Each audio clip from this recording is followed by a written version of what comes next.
We're live to YouTube.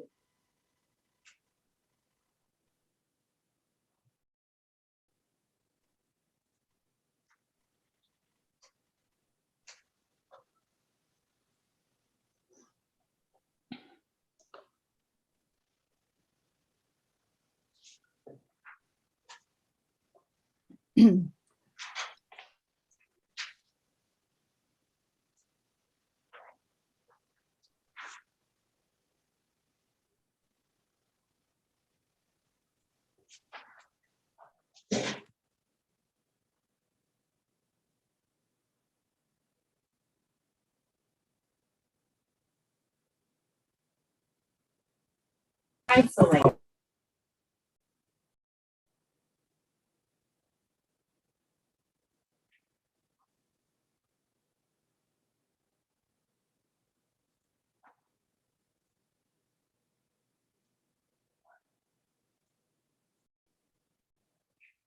I am right. I'm just thinking.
About 2 minutes live to shop.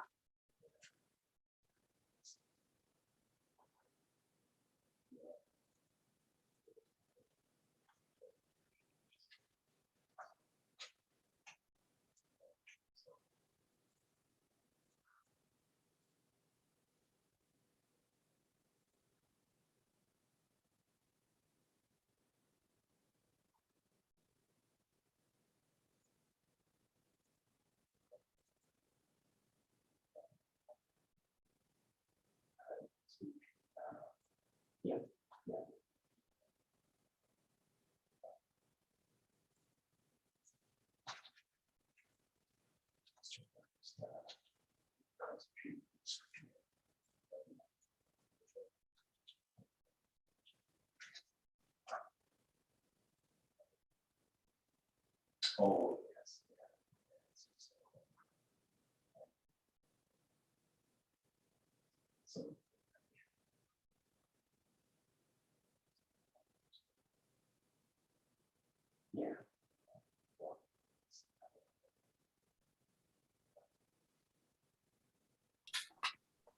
1 minute.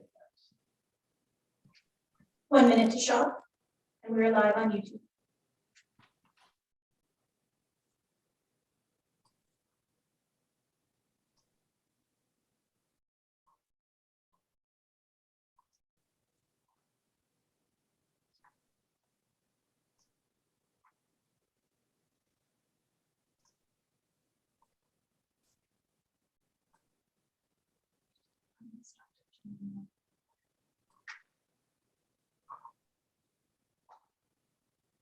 There's 30 seconds.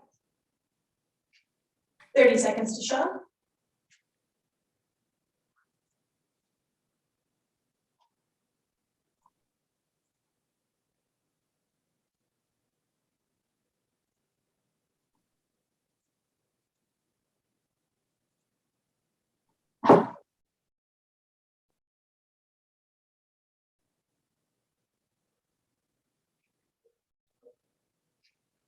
We are now live to shop. Thank you very much, Madam Deputy Clerk. I want to welcome everybody to our council meeting this evening. We are going to get going quickly here because we have a very special guest with us. Before we do, I want to acknowledge that the land upon which we are meeting is the traditional territory of the Anishinaabe. It's home of Garden River First Nation, Batchewana First Nation, the historic Sault Ste. Marie Métis Council. It's the head office of the Missinaibi Cree First Nation. And also recognize the Indigenous Friendship Center and all of the important work that it does in Sault Ste. Marie. This area is commonly and historically referred to as Bouting.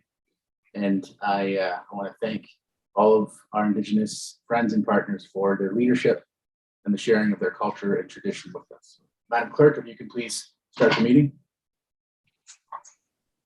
Under agenda item 1, adoption of minutes, a motion by Councillors Christian and Scott resolved that the meeting, which is minutes of the regular council meeting of January 10th, 2022 be approved. Okay, all in favor? Motion's carried.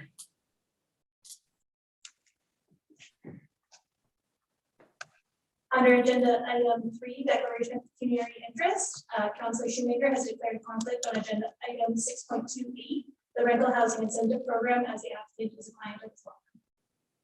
Thank you, Council. Any other conflicts to declare? Seeing none? Move on, Madam Clerk. Under agenda item 4, a motion by Councillors Christian and Gardy resolved that the agenda for January 31st, 2022 City Council meeting as presented be approved.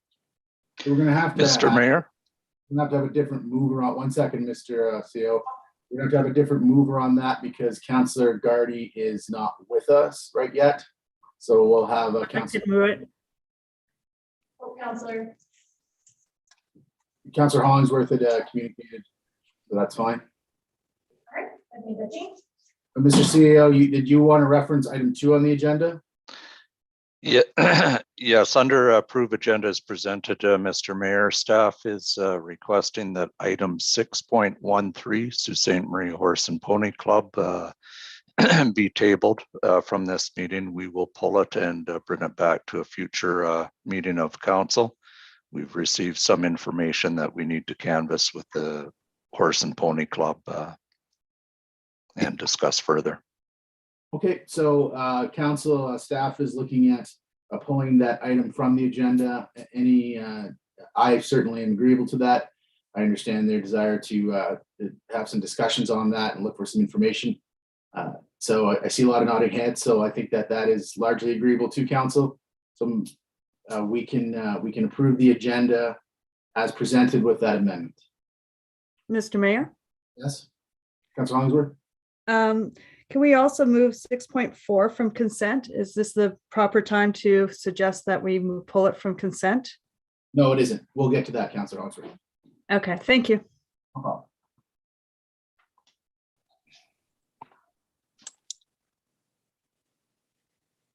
So, Madam Clerk, if we can have a vote on that, then the agenda approved as presented with the one withdrawal. All in favor? Motion carried. That brings us to item 5. Proclamations and delegations under 5.1, Dr. Roberta Bondar, 30th anniversary, and Dr. Roberta Bondar is in the room. So we do have Dr. Bondar in the meeting. I don't have her visual. Dr. Bondar, can you hear me? Yes, I can. Okay, so I'm not sure if your video is not on, but we've got a blank screen there. No. That's fine. Go ahead. And my video's on. It just when you went live, somehow I went into the black hole there. Well, I would can know assure you I was there. we can hear you. You certainly know more about anything that has to do with space than any of us combined here. So I want to thank you for your time today, Council. This is a very really special guest and a special opportunity. As we're all aware, we're celebrating the 30th anniversary of Dr. Bondar's trip to space on Discovery. They left, I think, on January 22nd, came back on January 30th, and there were some commemorations over the past week to recognize that very special occasion. She certainly really needs no introduction to our community and city, frankly, as the most distinguished resident ever in our community, I would suggest. But I'm going to make a few notes because her accomplishments are so tremendous. She has received the Order of Canada, the Order of Ontario, the NASA Space Flight Medal, over 28 honorary degrees, introduction to the Canadian Medical Hall of Fame, the International Women's Forum Hall of Fame. She has a star on Canada's Walk of Fame. She was the first neurologist in space, the first Canadian female in space, and she has received every distinction that our city has to give, including our own Medal of Merit and a key to the city. What we were going to do is just have her here to just commend her on the 30th year anniversary. I was going to give Dr. Bondar an opportunity to speak to you. Then we have a short video, and then I have a proclamation to read. So Dr. Bondar, we'd be happy to hear from you if you had any comments for council and frankly, the community at large. Well, thank you very much. And I know I'm receiving chat about my background, but I assure you that the Sioux is there behind me, as it always has been. Oh, I think Yes. the virtual background is causing your video to turn black. No, it's not a virtual background. It's a green screen, and I don't really have a problem with it. Okay, my apologies. Okay, so the Sioux has always been behind me, and certainly for my launch, I do know the Sioux had a lot of citizens packed up and went on a buses down to Florida to make sure that I got off the planet okay. And I think people were really quite enchanted when I came back that I was able to come back. And it was, I just remember it was a wonderful event when I did return to the Sioux. Everyone was extremely generous with their comments and outpouring of love and affection. And I must say that one of the things that I remember besides just everything officially that was done was the fact that it was open up to students to ask questions. And I will never forget the little girl that came up to the microphone. She was wearing glasses and boots, of course, because it was January. And she came up and she took the microphone and cranked it down to her level. And she said in a very clear voice, "What's it like, Dr. Bondar, to be loved by everybody?" That will remain the hardest question I have ever been asked around the world and out of this world. So it really is wonderful to feel the love from so many people. I'm very, very happy and very, very proud of my hometown. And as you all know, I give it lots of play and did for the event on January the 22nd, the 30th anniversary. Certainly for the 25th anniversary when I was at my hometown, and everybody just came up and they were able to say hello. And we had a big event for it to celebrate it. And people were very, very supportive of the foundation that bears my name. Again, on the 30th anniversary, people shared in, and I had the background that I'm sorry you can't see, but I don't know why. Probably could come out and come back in again, but just trust me, it's a lovely space image of the Sioux in the winter. I think it was taken on February the 2nd, a couple of years ago, from orbit from the International Space Station. But I'm always pointing out the Sioux, and I'm always pointing out that it's one of the few places in the world you really know you're over and don't even have to see the city, but you just know where it is because of its location. So I thank the Sioux and everybody who's listening in and people who might listen in even later for joining today to just allow me to have a little bit of presence. And trust me, I'm in the black hole, but I'm there for you. Yeah.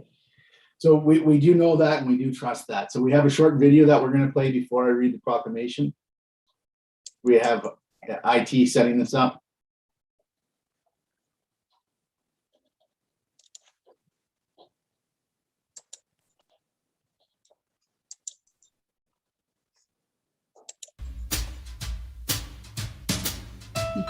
Flying to the moon, you lived a dream among the stars. You showed off the maple leaf to Jupiter and Mars. Roberta B, PhD.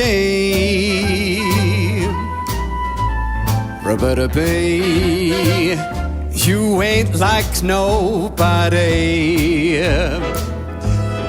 When you were a child, you dreamed to fly above the sea, out into the cosmos, right above Sault Ste. Marie. Roberta B, you broke through, and suddenly dreams came true. Yes, you took a trip on a rocket ship. I showed the world what one can do. By and by your camera I went a supernova too. Roberta B, oh how you flew. Roberta B, Roberta B, we love you.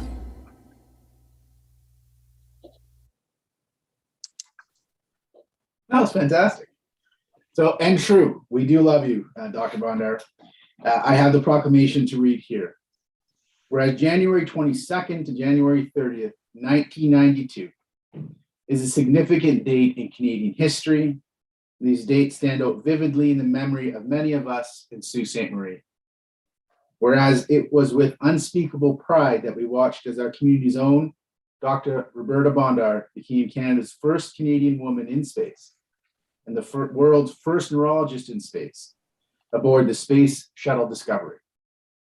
Whereas 10 years ago, on the occasion of the 20th anniversary of her spaceflight, Roberta celebrated the occasion here in her hometown and assisted the city as we celebrated our own 100th anniversary of incorporation. Whereas at that time, Roberta penned these words to us: "It is indeed my privilege to share with you my love for planet Earth, and of course, my beautiful hometown at the heart of the Great Lakes, Sault Ste. Marie. I want to thank the people of Sault Ste. Marie who have supported and nurtured me. My accomplishments are shared with you." And whereas on this occasion of Roberta's 30th anniversary, the media from across the country has featured her, describing her as an extraordinary Canadian, trailblazer, and indeed a citizen of Earth and beyond. Whereas Roberta was first a citizen of this community, along with her family, has never forgotten her home, and has contributed richly to our growth and understanding of the world around us. And where on this occasion, we want to say thank you and to express our pride in and our support for Dr. Roberta Bondar Suite. Now, therefore, I, Christian Provenzano, as Mayor of the City of Sault Ste. Marie, do hereby extend our congratulations and steadfast support in all of your endeavors and wish you good health and happiness for many more years to come. Dr. Bondar, I always usually make it a point of speaking last, but in this case, I am not going to do that. So if you have anything else you'd like to say to council or the community, you certainly have the floor to do so. Just want to say that is an extraordinary to be able to be recognized by the city that way. It makes me feel very, very humble, but very, very proud of my lineage in the Sioux and my formative years. I always tell people that if you want to get a good view of life, go to the Sioux. So Roberta B is going to sign off now and wish you all health and happiness and get this COVID behind us, because we need to be in a world full of light. And thank you for bringing some to my day today. Thank you very much. Thank you very much. Madam Clerk, if we can move on in the delegations, please.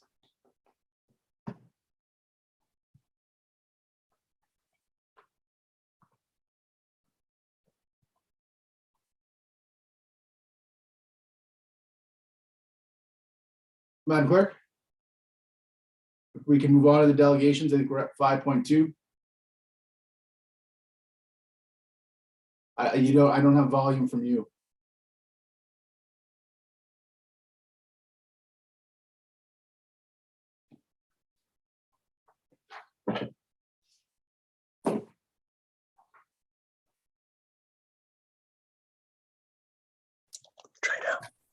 Could you hear me now? I can hear you now. My apologies, we're having some. Oh, you got feedback there. Yeah.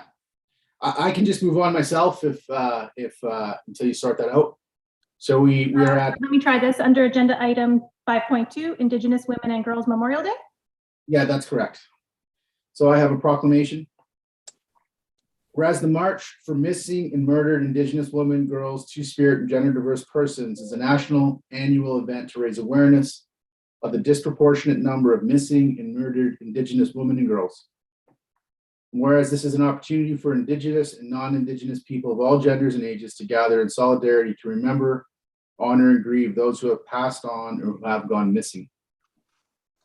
Whereas on February 14th, 2022, the people of Bowting and across Canada will participate in the National Day of Action and Remembrance for missing and murdered Indigenous women and girls to call for actions to end all forms of gendered and colonial violence.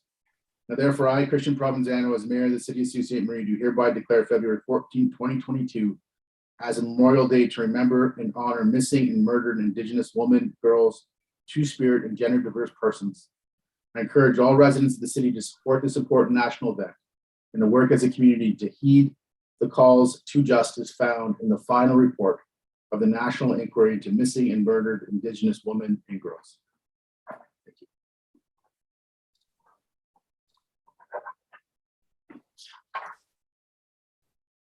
Under agenda 5.3, Black History Month 2022.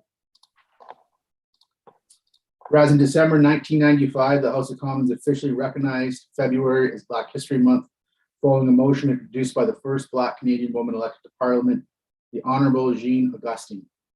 Whereas the proud legacy of Black Canadians goes back to the early beginnings of Canadian history. Whereas the United Nations proclaimed 2015 to 2024 the decade for people of African descent, an important step in the international community recognizing the people of African descent represent a distinct group whose human rights must be promoted and protected. Whereas Black History Month continues to provide the City of Sault Ste. Marie with the opportunity to celebrate the achievements and contributions of Black Canadians to the rich diversity, growth, and development of Canada. Now, therefore, I, Christian Provenzano, as Mayor of the City of Sault Ste. Marie, do hereby proclaim the month of February 2022 as Black History Month and invite all members of the community to take part in events in our community and across Canada. Thank you. Under agenda item 5.4, bond suit.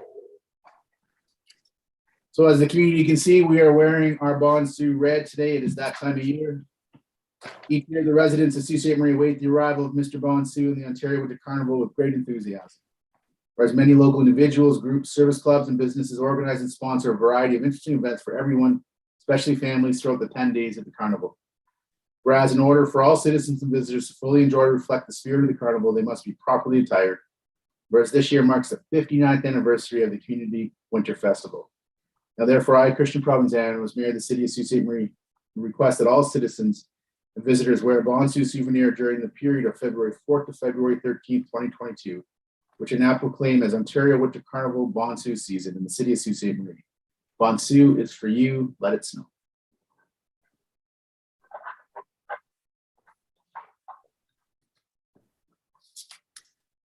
Under agenda 5.5, Algoma University, Ozma Vesna, President and Vice Chancellor, is in the meeting.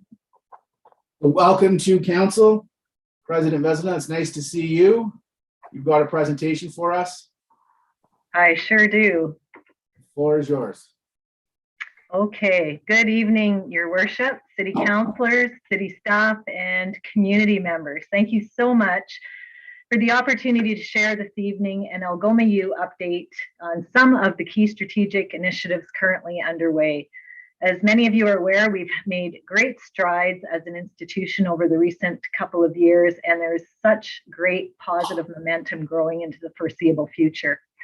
We know a strong university supports the continued social, economic, and cultural fabric of our community, and we have taken a very intentional approach to ensuring our efforts are well aligned with the aspirations and vision of our city. So we wanted to start by sharing this video on the next slide that takes you on a journey of campus planning that we've been on. It shares the future, if you will, and plants the seed for how we plan to shape our future on the Shingwalk site. So I'll give you a couple of minutes to watch the video, and I'll speak a little bit as you are engaged.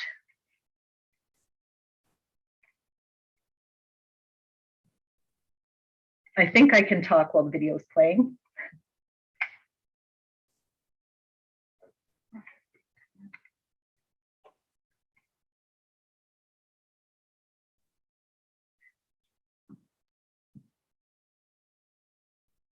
So in 2020, the university established a new campus master plan that would help guide the continued development and growth to 3,000 FTE and beyond, while at the same time expanding the research portfolio of our Sault Ste. Marie campus for the next 10 years. The Algoma University 2020 Campus Master Plan that is highlighted in this video is bold, it's innovative, it's inclusive, and it's forward-looking. Equity and environmental stewardship have been woven throughout the plan. Together, we've created something exceptional that will support Algoma University's strategic development, institutional priorities and planning, and continued enrollment growth over the next decade. The university will make decisions in the future that will be informed by our campus master plan, but there will be flexibility within. The future implementation will depend on political will, market forces, access to resources and capital, and a commitment by leadership. However, the plan is a strong conceptual framework containing recommendations on land stewardship, building use, campus function, and operational configuration, as well as paying attention to landscape and open space, all while thinking about infrastructure, urban design, and aesthetics, as well as phasing. It is visionary and provides 5 important opportunities: to think big and explore new ideas, improve efficiencies and ensure proper infrastructure is in place, create a sense of pride and a sense of place, weaving our connections back to our community, helping us to identify needs and develop cost-effective solutions while we prioritize our investments. And all the while, finally, aligning with the strategic goals of the institution and our community. This is a macro look, but we've purposely not incorporated actual buildings. We've used green spaced boundary buildings that are not set in stone, but reflects on how we will grow and how we will grow our footprint as shaped by the actual plans as they move forward. It does reinforce that there is sufficient space on the current site for us to accomplish our goals. So thank you very much for showing that video. I'll move on to slide 3. And what we wanted to do now is just give you a sense of what's actually happening today on campus. Just give it a minute. So good news, prior to COVID, we were planning for enrollment growth, and we really weren't sure what was going to happen through COVID. It was a bit of a interesting experience for us, but I think we put some real strategy into place, and today I'm here to share some of the success of that. So enrollment has continued to increase on all 3 of our campuses, which I think speaks to the exceptional programs that Algoma University are receiving across all 3 of our campuses. This year, we hit a milestone of 3,157 FTE, which was hitting our 3,000 target 3 years ahead of schedule. We have approximately 42% of those students on our Sault Ste. Marie campus. In Sault Ste. Marie, we saw domestic applications up 15.6% this year, and international applications up 53%. In fact, Algoma University had one of the highest growth in university applications in the province this year. And again, this is about 40% higher than where we were 4 years ago, and we will continue to grow. Over the next 3 years, we are anticipating to have at least 1,800 FTE or closer to 3,000 headcount on our Sault Ste. Marie campus by 24-25. Next slide, please. We have a number of special projects underway. Makwawakayaga, the Center of Cultural Excellence, will be a capital focal point in this new year as we move forward with the implementation of our campus master plan. We're in the process of completing the design on this really exciting build, which will focus on cross-cultural excellence for the country. It will be a place that supports Algoma's aspiration with community to be national leaders in reconciliation, in cross-cultural teaching, learning, and research. Makwawakayaga is a place that honors the past, celebrates the present, and welcomes the future. It respects and values Indigenous and non-Indigenous experience, history, culture, and teaching. It will encourage inclusive dialogue in our community and the sharing of ideas and ways of all people. It will be a home for the Shingwalk Residential School Center and a significant archive from the residential school's time period. It will tie into and support the Reclaiming Shingwalk Hall national exhibit that will see tens of thousands of visitors to our site each year. The successful architects, Moriyama and Tashima, as well as Smoke Architecture, will begin construction work this spring of 2022, and we expect the completion of this $18 million project by the fall, looking at an additional 21,000 square foot build on the university site. We did have, in an earlier study, we wanted to understand the total economic impact. The social impact is huge. The cultural impact is huge. The economic impact over the next 10 years, we'll see $36.4 million in additional income because of this project. The second project we wanted to highlight on the next slide was the addition of the School of Computer Science and Technology. This was one project that had to be put on hold while we contemplated what we would do through the pandemic. And it was thanks to the generosity of FedNor, who made a $1.98 million investment so that we could build the School of Computer Science and Technology. And so we've actually been able to expand our footprint by almost 50% in this programming and research area. And it is now in a rapid growth phase. It is now the fastest growing undergraduate program at Algoma University. Since 2018, the program has actually grown 93%.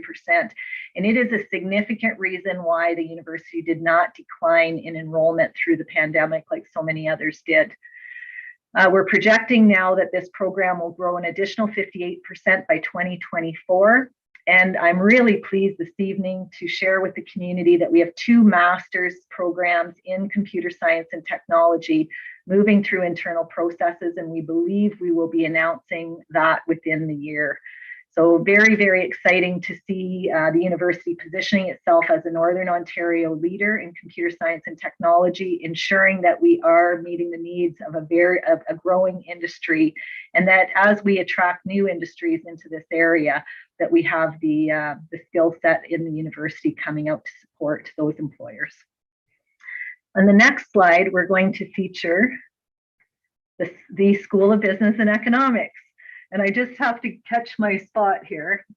In 2019, you'll remember that the city approved $400,000 to support the construction of the School of Business and Economics. And again, when the pandemic hit, we had to reprioritize some of our spending and we put on pause the school. But what that did was it actually allowed us to look a little bit more deeply into the campus master plan and the strategic plans of the university.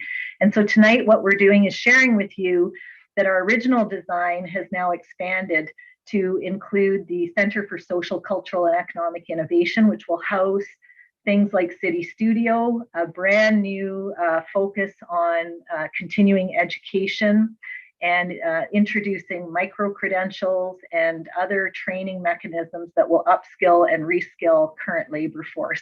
We'll be working very, very closely with local employers. So you can see that in this design, scheduled for 2025, I believe, design work is happening right now. I've got a slide, next slide, that'll show you that schedule.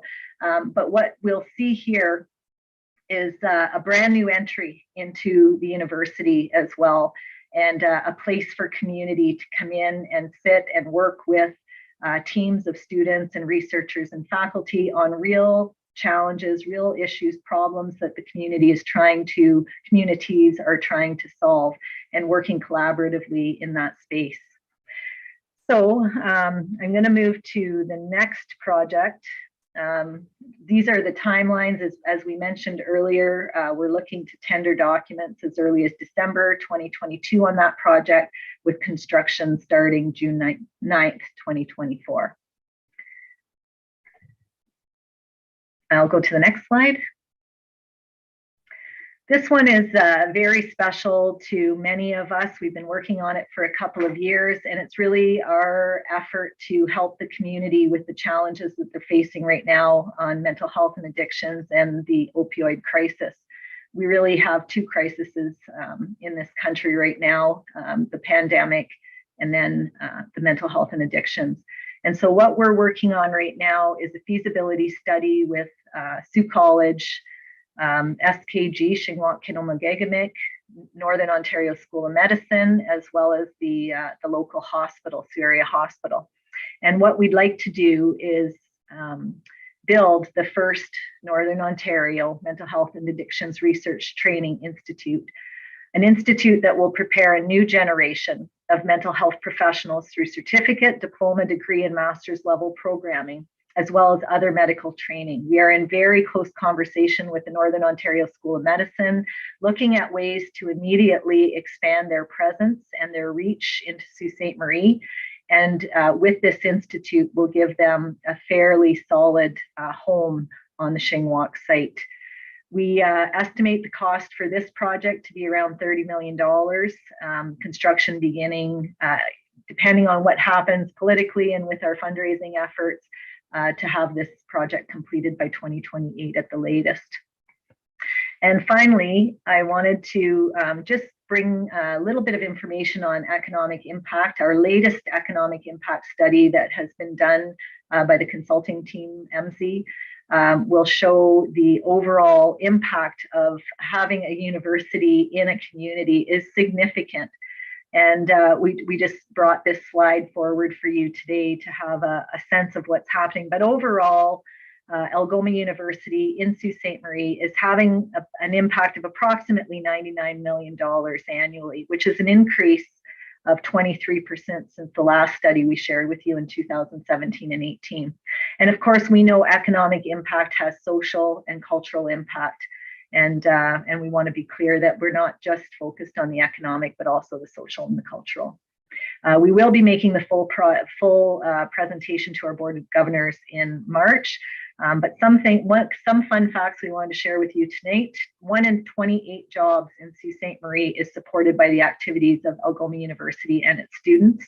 And since the pandemic, we have not had to lay off one single person at Algoma University. In fact, through the pandemic, we hired 26 new full-time positions on the Sault Ste. Marie campus. And during this period, we also anticipate to hire 16 new full-time PhD level professors over the next year across all of the campuses. So this is an exciting time. Our university has also put a fairly significant push on research. And if we want to go to the final slide, just a couple of highlights there. We are currently investing in research and innovation. We've put 5 new positions in and significant budget. We have 3 Canada Research Chairs, which is the highest chair in the country, doing work, and they have secured in total about $2.7 million in funding from the federal government. We also have a 4th Canada Research Chair in the wing. And just to highlight some of the talent that Algoma is bringing to our community, one of our most recent hires, Dr. Narosha Murrigan, who's an associate professor in the biology department. She's studying regenerative medicine. Dr. Murrigan was named the Rising Star. There were not many of these awards. She had a lot of competition, but the Minister of Colleges and Universities singled her out for her cutting edge research. She's working with a team of scientists right now, and they've found a way to regrow limbs on frogs who've lost their legs. the focus of this work is to somehow look at future research for limb regeneration in humans. She's been featured in the New York Times last week, as well as The Late Show with Stephen Colbert, and has been winning other accolades and awards. And she's living in Sault Ste. Marie. So lots to share. I could go on for hours. I was told I had 10 minutes. Hopefully I've stayed in that time frame for you, but happy to answer any questions. I think we just, coming through the pandemic, many people had questions about how the university was doing, and we wanted to say we are doing fantastic. There is a huge momentum growing, and we're just thrilled to be able to share some of that with you this evening. Back over to you, Your Worship, and thank you again for allowing us to present tonight. Thank you very much for that, Madam President. Before I go to council for questions or comments, I had a few of my own that I wanted to make. I wanted to thank you for your leadership and really all of the faculty and staff at Algoma University for really the exceptional progress that we're seeing there. I don't think that you can overstate, in my opinion, how important the university is to our community. To be a community of our size and to have both a college and a university, two really strong institutions, it's incredibly important, not only for the economic output that you talk about. I would suggest it's equally important, if not more important, because of the social impact and the cultural impact. And we're seeing that more and more significantly in our community. And I think Algoma University and Sioux College, but Algoma University is the institution in front of us today. You're having a really important social impact. And if we keep on driving the plan that you're showing us today, that social impact will become more substantial, not only in giving our own youth an opportunity to study here and stay here. And we're seeing that with the diversity of programs and the computer science programs and the business programs, but also the people that we attract here to grow our community and grow our labor force and the cultural components that we bring to our community by having our university. And you mentioned Dr. Murrigan, and I read about her with great interest, and I saw the coverage she got, and I thought that was really impressive. But I'll give you another example is I think your longest standing research chair is Dr. Antunes, and I can say that Pedro has personally been a resource to me throughout my time as the mayor. And it's one great example about how professionals at the university are helping their community and supporting their community. He's become integrally involved in our community. He's involved in the committees at the municipality, and he's been personally available to me to kind of help me work through issues that might be in his field or might be something that he can contribute to. And I want to thank him for that, and thank you for what you're doing. I think you've been at the leadership of the university now for a few years, and it's pretty clear they made a great decision when they decided to put you in that position.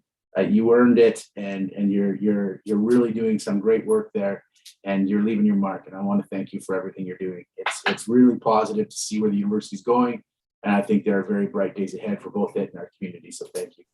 So council, if we have any other questions or comments, I'll start with Councillor Vezuel, and then Councillor Scott, then Councillor Hollingsworth. Thanks so much, Ozma, for the report. And I am a proud Algoma University alumni, so it's always great to see these things happen. Just two questions. In terms of expansion, especially with the School of Business, have you thought of having that go off campus? Maybe towards sort of the downtown business area where you have, your accounting firms and banks and all of that sort of thing. Is there any thought about relocating, having some satellite areas? Yeah, there has been some discussion. There was actually some discussion about whether a school should actually be built in the downtown, whether it was business or computer science or something else. What we're finding when we talk with our students is they want to be connected to the actual campus experience. And they do find it difficult to be going back and forth with electives and other things that the life of the campus. However, one of the things that we're talking about with internships and some of the partnership work that we're trying to do is could we have, like you said, almost like satellite satellites in the different areas of the city so that our students have a place to land when they are in the downtown. And so we're quite open to looking at that. One of the things we needed to do with this campus master plan was to really connect all of the parts of the campus, because what we were finding is it feels a little disjointed. So we're going to do a little bit of work on our campus first.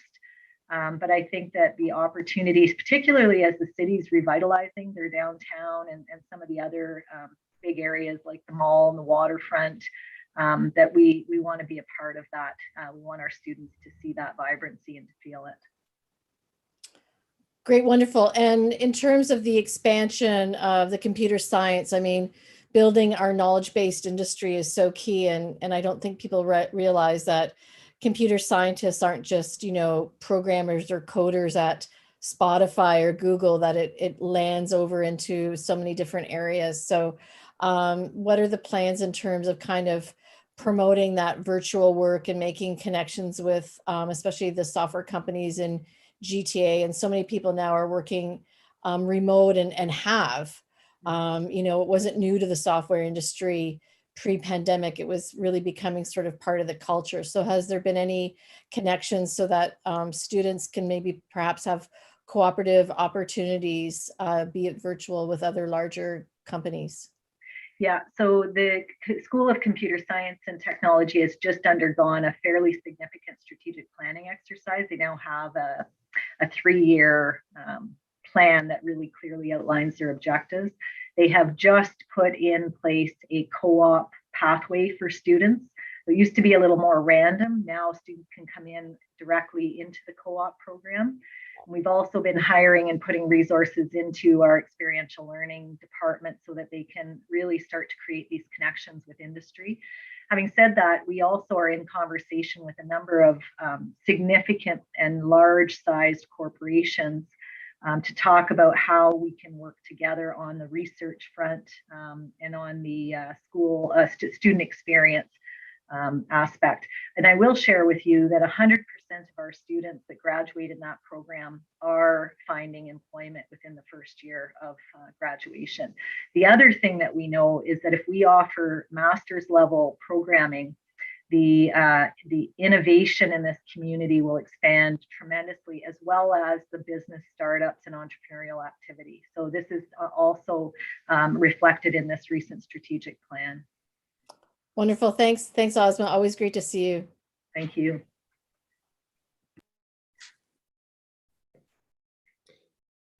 Thank you, Mr. Mayor. Next, I have Councilor Scott. I read your lips on that one. I'm also an Algoma University alumni, and I believe a few other councillors are.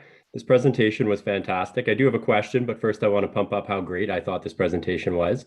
It really made me want to go back to Algoma University and almost regret that I had gone there 10 years ago instead of today, simply because of all these changes going on.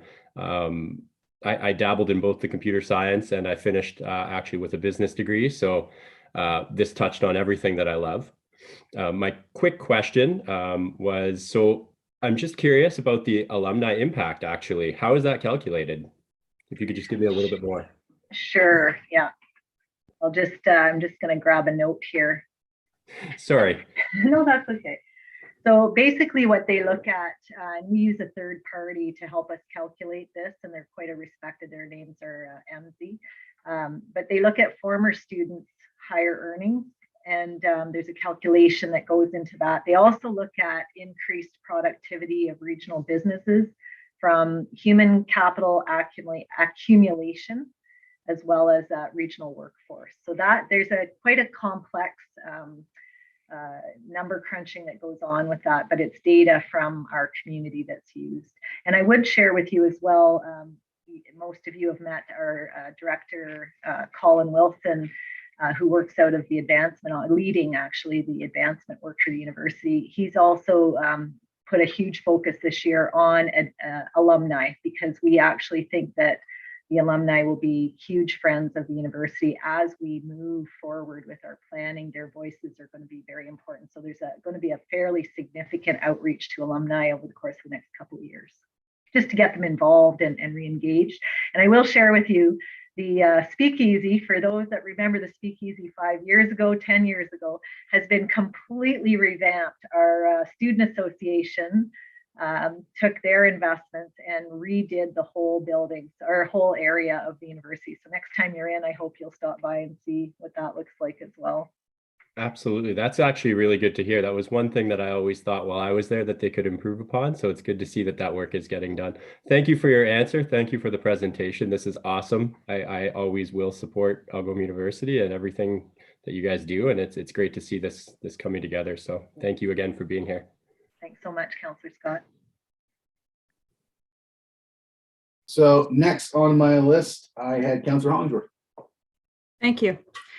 Congratulations on such a wonderful vision. Basically, Algoma, yourself, your entire team, you're such a good example to this community, to Northern Ontario, and so forth for setting such a vision and such a great plan. Being a selfish person, you're not only helping our students, you're helping our community. So I want to stress a huge thank you. You're very innovative. So my question is, because you're so innovative, and I know that the campus is so concerned about the environment, you touched briefly on the environment. How are you making your campus environmentally friendly? Are you able to give us 3 examples, please? Yeah, so you'll find when we're now doing our capital builds, all of the green energy, all the focus on the building materials, how we deal with waste, and also some of the systems that we're bringing into those new builds to ensure that we are recycling and that we are environmentally conscious in all that we're doing. So from the lighting to the windows to the power sources, we'll be doing a lot of thinking, and we're looking for architects that can help us really look at modern and best practices in that industry.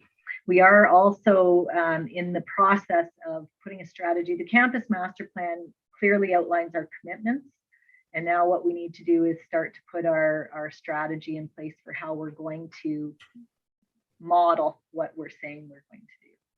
So things like recycling, you'll see a lot of gardens on campus now, really thinking about land use, reverting back to some of the natural plant species, as well as species that are medicinal and healing in nature. We're looking at spaces where we can have students using bicycles and connecting to the hub trails instead of driving. I shouldn't say just students, employees as well. So lots of good thinking going on there and actual action that's happening as we speak. Wonderful. And if I can comment, I really enjoy seeing that you're always building partnerships and with our other local institutions such as Sioux College and our Northern Ontario Medical School. I know that you have always believed in partnerships, so I'm happy to see that. And last, but I enjoy seeing your painting behind you. And I think that's our local artist, Amy Williams. So wonderful. You are a true leader, and I know many people admire you. Thank you for what you're doing for us, for our community and our students. Thanks very much, Councillor Hollingsworth. Okay, do I have anybody else on this? Seeing none, thank you for your time, Madam President. We're going to move on with our agenda. We appreciate the information you shared with us and the community today, and we look forward to watching the university develop this year. Thanks very much, Mayor Provenzano, and thanks everybody. That brings us, Madam Deputy Clerk, to 5.6, and we do have Steve here on that matter. Steve, welcome to council. Thank you very much, Mr. Mayor. Can you hear me clearly? We can hear you clearly, Steve. Oh, yeah. Great. Thank you, Mr. Mayor and members of the council and city staff. Thank you very much for this opportunity to present to you some of the works that the local immigration partnership here at Sault Ste. Marie has been doing, and some of the goals that we have to push forward. Now, as a background, the local immigration partnership is an initiative of the IRCC, that's Immigration, Refugees and Citizenship Canada, to which is designed to encourage communities across the province to develop extensive and comprehensive local settlement strategy plans. And of course, it's more a plan to help people integrate into the community as we try to attract them in here. So next slide, please. Now, for part of the goals that we are trying to do, I mean, part of the background rather, we know it's the local immigration partnership has been set up to create a safe, welcoming, inclusive, and engaged community for all. And of course, in many cases, you would see how it aligns with some of the other strategies that the city has, which is to attract, support, and retain newcomers. So of course, we do a lot of this through collaborative efforts with partners and find ways to overcome barriers that may impede these goals from happening. So we also go ahead to promote cultural awareness, intercultural integration, and acceptance. Next slide, please. So for next slide, please. Yeah.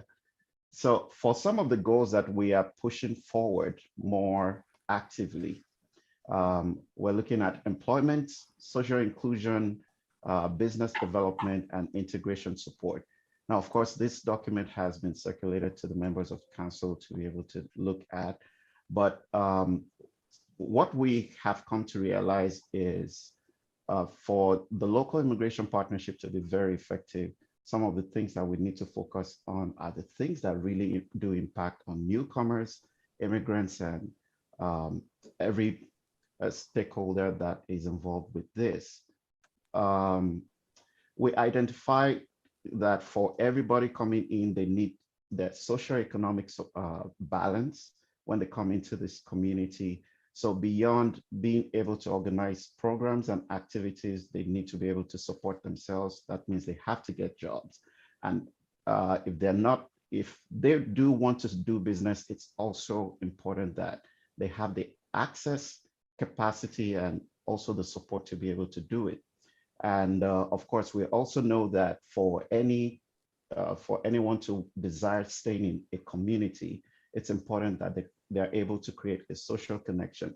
And for the social connection, we have been able to work with different partners, different organizations and associations within the city to help people find more like social groups that they can belong to, whether it's in the religious or non-religious, the volunteer setting, or just community engagement endeavors generally.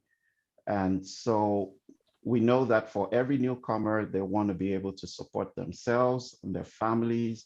A lot of them are bringing in kids who want to ensure that they are able to work with these more actively. Next slide, please. Now, for some of the projects that we've been able to do along this line, now, of course, some of these projects predate me becoming the coordinator of the local immigration partnership. There has been some very good work done by Danny, Adrian, and Sean, who have filled the roles and found a way to help sustain the goals and development of the local immigration partnership. So in the past, well, still ongoing kind of, we have been a part of the Algoma Vaccination Support Council to help determine how we're able to see how immigrants or newcomers want to, how they adapt getting on with the vaccines. And of course, this, I think at the beginning, it wasn't that easy, but eventually things were able to roll along that line, which is good. In the past, there has been Passport to Unity events, and that has been quite a while. We're trying to see if we can bring it back because it forms a very major part of how people feel welcome, especially people of who are newcomers, and of course, visible minorities also really have this to say, well, it involves them too. Then, of course, not too long ago, we were able to work with the Francophone community to organize their first Francophone Immigration Week, and graciously the mayor was there to make a proclamation for that week, which was really beautiful.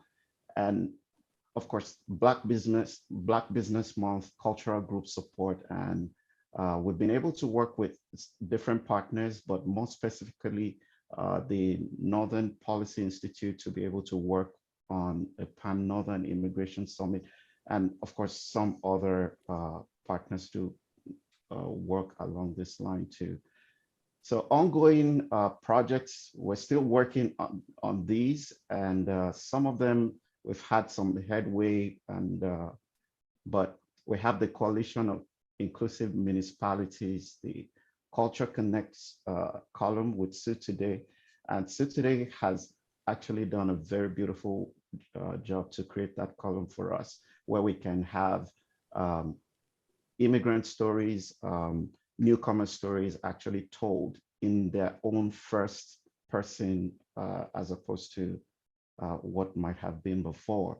Then of course we are working on the LIP councils, the committees. Of course, we've been able to set up some committees before now, and still fine tuning some others, like the Newcomers Advisory Committee, the Francophone Advisory Committee, the Interfaith Committee, and a number of committees that do help us support some of the different gaps that may actually to help us bridge the gaps that may actually have be present in some in the ways that newcomers want to feel welcome and also adapt their lives and themselves into the community. So we have projects we're working on along the line of racism and discrimination. We're still doing some discussions along that line with the social services. We have video projects that we're working on, which will provide awareness about Sault Ste. Marie, how beautiful it is, and how it's the great place to be, a great place to start, and a great place to stay, basically. And of course, some other video series that we're working on along with some of our partners to create some level of awareness about how there might be difference in cultures and differences in traditions and all, but the difference between us is not that much, because we are all just one race, which is the human race. And that is critically important, because if that point is not made clearly, from different perspectives or from different angles, then we may never be able to sink it in, beyond what we have right now. So of course, we have partners that we're working on with on researches, social equity, cultural integration and acceptance. And of course, in the future, we look to be able to have the newcomer and Indigenous relations. Of course, we've had a number of conversations with the Friendship Center, and it's been beautiful. Some of these projects we haven't been able to tie up some of the ends because of the current reality we found ourselves, which is the COVID era, basically. But things are looking really good.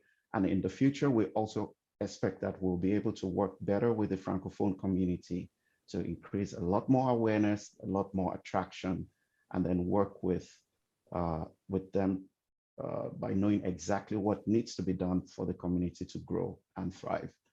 Of course, business support for newcomers. This is one critical element that we believe is going to help the city.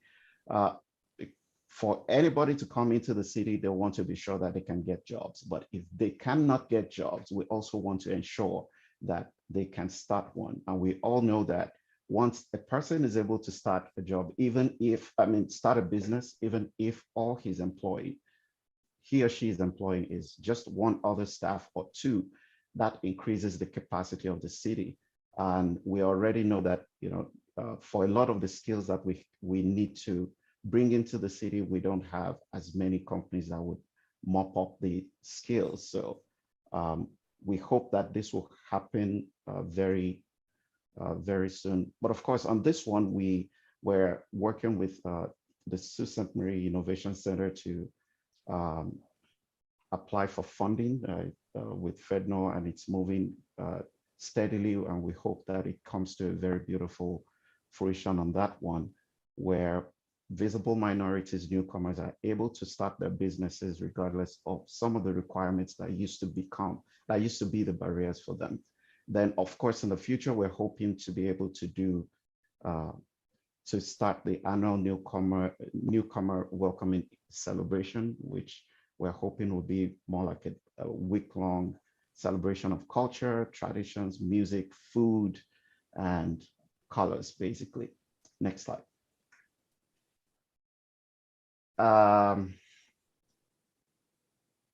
So for some of our projects and programs that we're working on relaunching, well, that speaks to some of the future things that we are working on.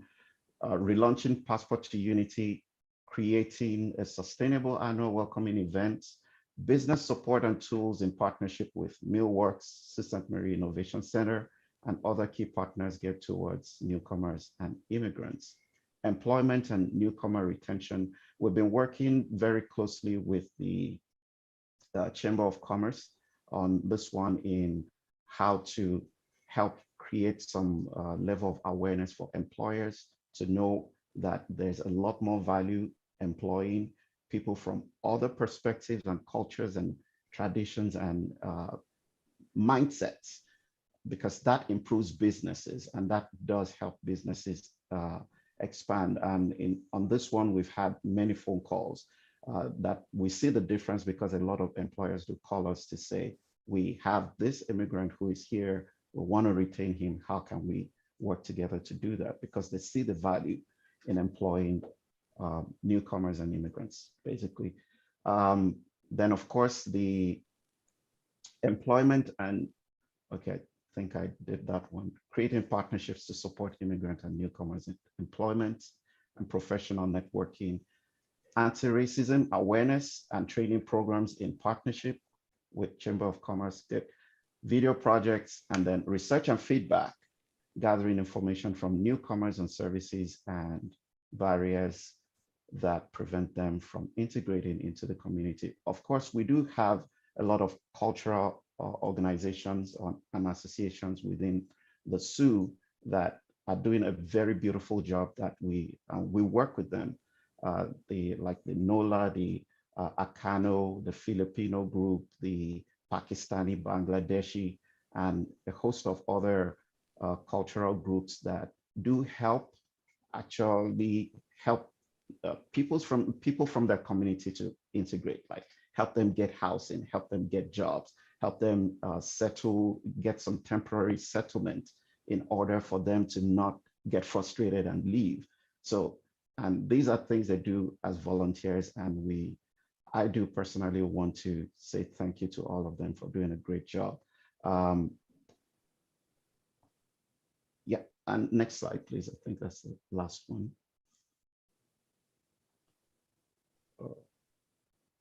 Okay, so sorry, consent.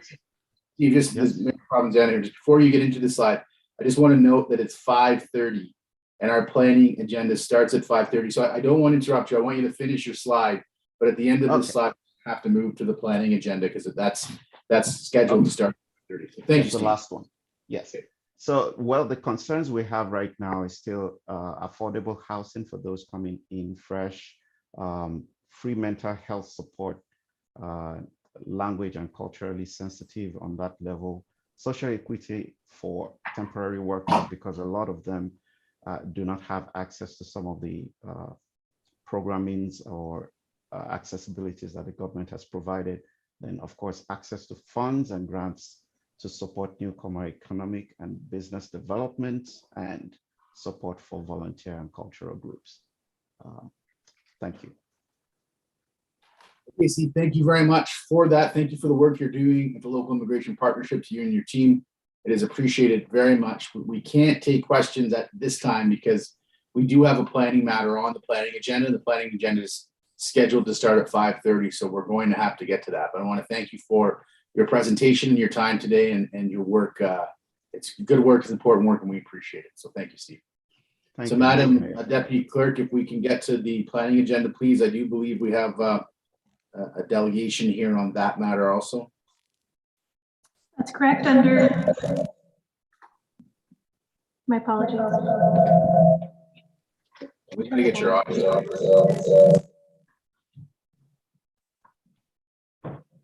I'm just having some audio issues. Okay, my apologies. Is IT with you, Madison?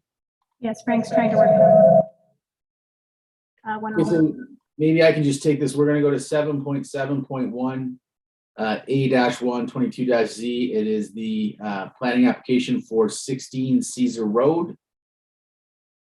So I'm going to, while we work out the deputy clerk's audio, I'm gonna go to the director of planning. Is Mr. Tenazzo is here. Tenazzo. Mr. Tenazzo, do you want to give us a synopsis of this planning application, please? Yes, certainly. Thank you, Mr. Mayor. The applicant wishes to rezone and redesignate. It's the rear 17 feet of the residential property on Caesar Road. And this is to accommodate additional commercial parking for the abutting commercial plaza to the north, which is on Trunk Road and just east of Lake Street. Among other occupants, Primo Pizza is in that little plaza. The planning director's recommendation is to approve the application subject to a number of conditions, primarily aimed at mitigating any negative impacts to the abutting residential properties to the south. And the applicant's solicitor, Mr. Mark Lepore, I believe is available should council have any questions. Thank you. Okay, thank you very much for that. Mr. Tenazzo, Mr. Lepore, you're here on behalf of the applicant. Good evening, Mr. Mayor. Yes, I'm here on behalf of the applicant. It's as Mr. Tenazzo mentioned, the intent is to alleviate the parking issues at 149 Trunk Road. Now, as a matter of clarity, Primo Pizza is in the building next door to that. This building, it doesn't house the Primo Pizza. It's the same property owner. But historically, there have been parking issues. We'd like to add 5 additional parking spaces. This rezoning application is required before an eventual severance to sever the property in question from 16 Caesar and as a lot addition to 149 Trunk. If there are any questions, I'd be happy to address those. Okay, thank you very much, Lepore, Mr. Lepore. Madam Clerk, before I take questions from council, do we have anybody else registered to speak in favor of the application? Can you hear my audio now? I can. Okay, Thank you. my apologies for that. No other, there was no other registrants to speak and no other communication. Okay, and no registered to speak, to be clear, either in favor or opposed to the application. Is that correct? That's correct. Okay, thank you. So I'll take questions from council for either our planning department, Mr. Tenazzo, or the applicant's counsel, Mr. Lepore. We'll start with Councillor Christian. Thank you, Mr. Mayor.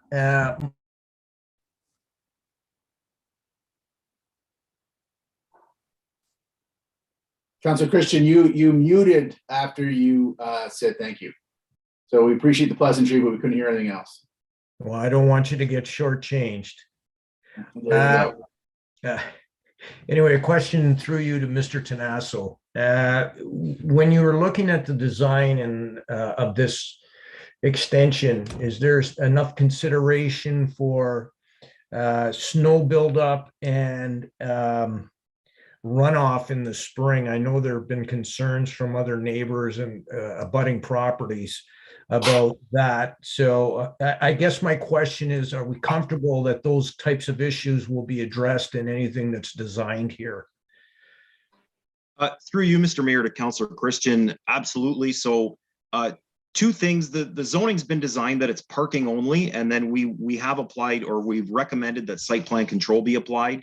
So we will at that point look at, because there is a bit of an encroachment that'll happen here and a bit of a jog in the property line. So we'll make sure through site plan control that there's ditching or some form of water capture that happens so that it doesn't make its way onto the residential properties to the south and southeast. Thank you. That's my only question, Mr. Mayor. Do we have anything else from any other city councilors on the matter? Councilor Gardy. Yeah, sorry, Mr. Mayor, Mr. Tenazzo's audio cut out. Can I just have some clarification around what specifically type of infrastructure will be there, put in place to mitigate against any kind of flooding on adjacent properties? I heard a ditch potentially. Through you, Mr. Mayor, to Councillor Gardia. Hopefully you can hear me now. At this point, we're looking for sure a fence to go around that because it is a commercial parking area, and then possibly a little swale that'll just direct. We haven't looked at the details yet, but we're certain that the drainage can appropriately be accommodated. Okay, because that's the only kind of concerns that I heard from neighbors thus far was in and around drainage, like Councilor Christian. Thanks, Peter. Any other questions, council, or Councilor Bezo-Allen? Thank you, Mr. Mayor. Just one, Mr. Tenazzo. So the people parking, would it be people working? So there wouldn't be like a lot of in and out. So it wouldn't be people going in the back to park for 5 or 10 minutes to pick up and then leave. So it would be more static parking. So there wouldn't be a lot of interruption for those people that are living on Caesar. Through you, Mr. Mayor, that's my sense, and Mr. Lepore might be able to answer that better, but my understanding is that it's to alleviate a bit of a parking shortage in the front, which is for, you know, patrons to the businesses, and that the employees would park at the back. It's a little difficult to get back there. It's not the easiest, I think, for somebody that's visiting the business. So I think it's fairly safe to say that it's employee parking.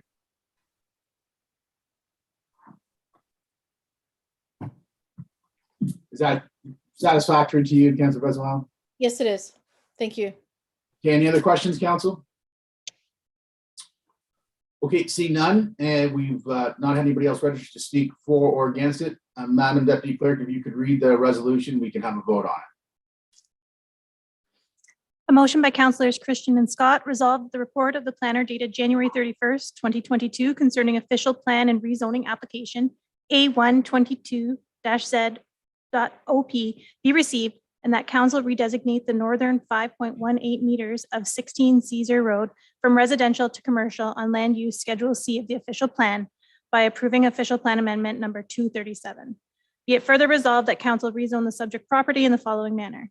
1, northern 5.18 meters of 16 Caesar Road be rezoned from medium density residential zone R4 to general commercial zone C4.S with a special exemption to A, permit a parking lot in association with 149 Trunk Road only, and B, permit access from Trunk Road only. And 2, the remaining portion of 16 Caesar Road be rezoned from medium density residential zone R4 to medium density residential zone R4.S with a special exemption to, in addition to those uses permitted in an R4 zone, reduce the required frontage from 18 meters to 15 meters and reduce required front yard setback from 7.5 meters to 5.5 meters. And that the northern 5.18 meters of 16 Caesar Road be deemed subject to site plan control as per section 41 of the Planning Act. And that the legal department be requested to prepare the necessary bylaws to affect the same. All in And it's favor? open for voting. All in favor? Okay, just cast your vote there on e-scribe, please. The resolution is passed. Mr. Lepore, thank you for your time and attention today. Thank you, Mr. Mayor. I just need Councillor Bruni's vote. Councilor Bruni, you were in the affirmative, correct? Yeah, I don't have it up here. It hasn't come up. But I'm for.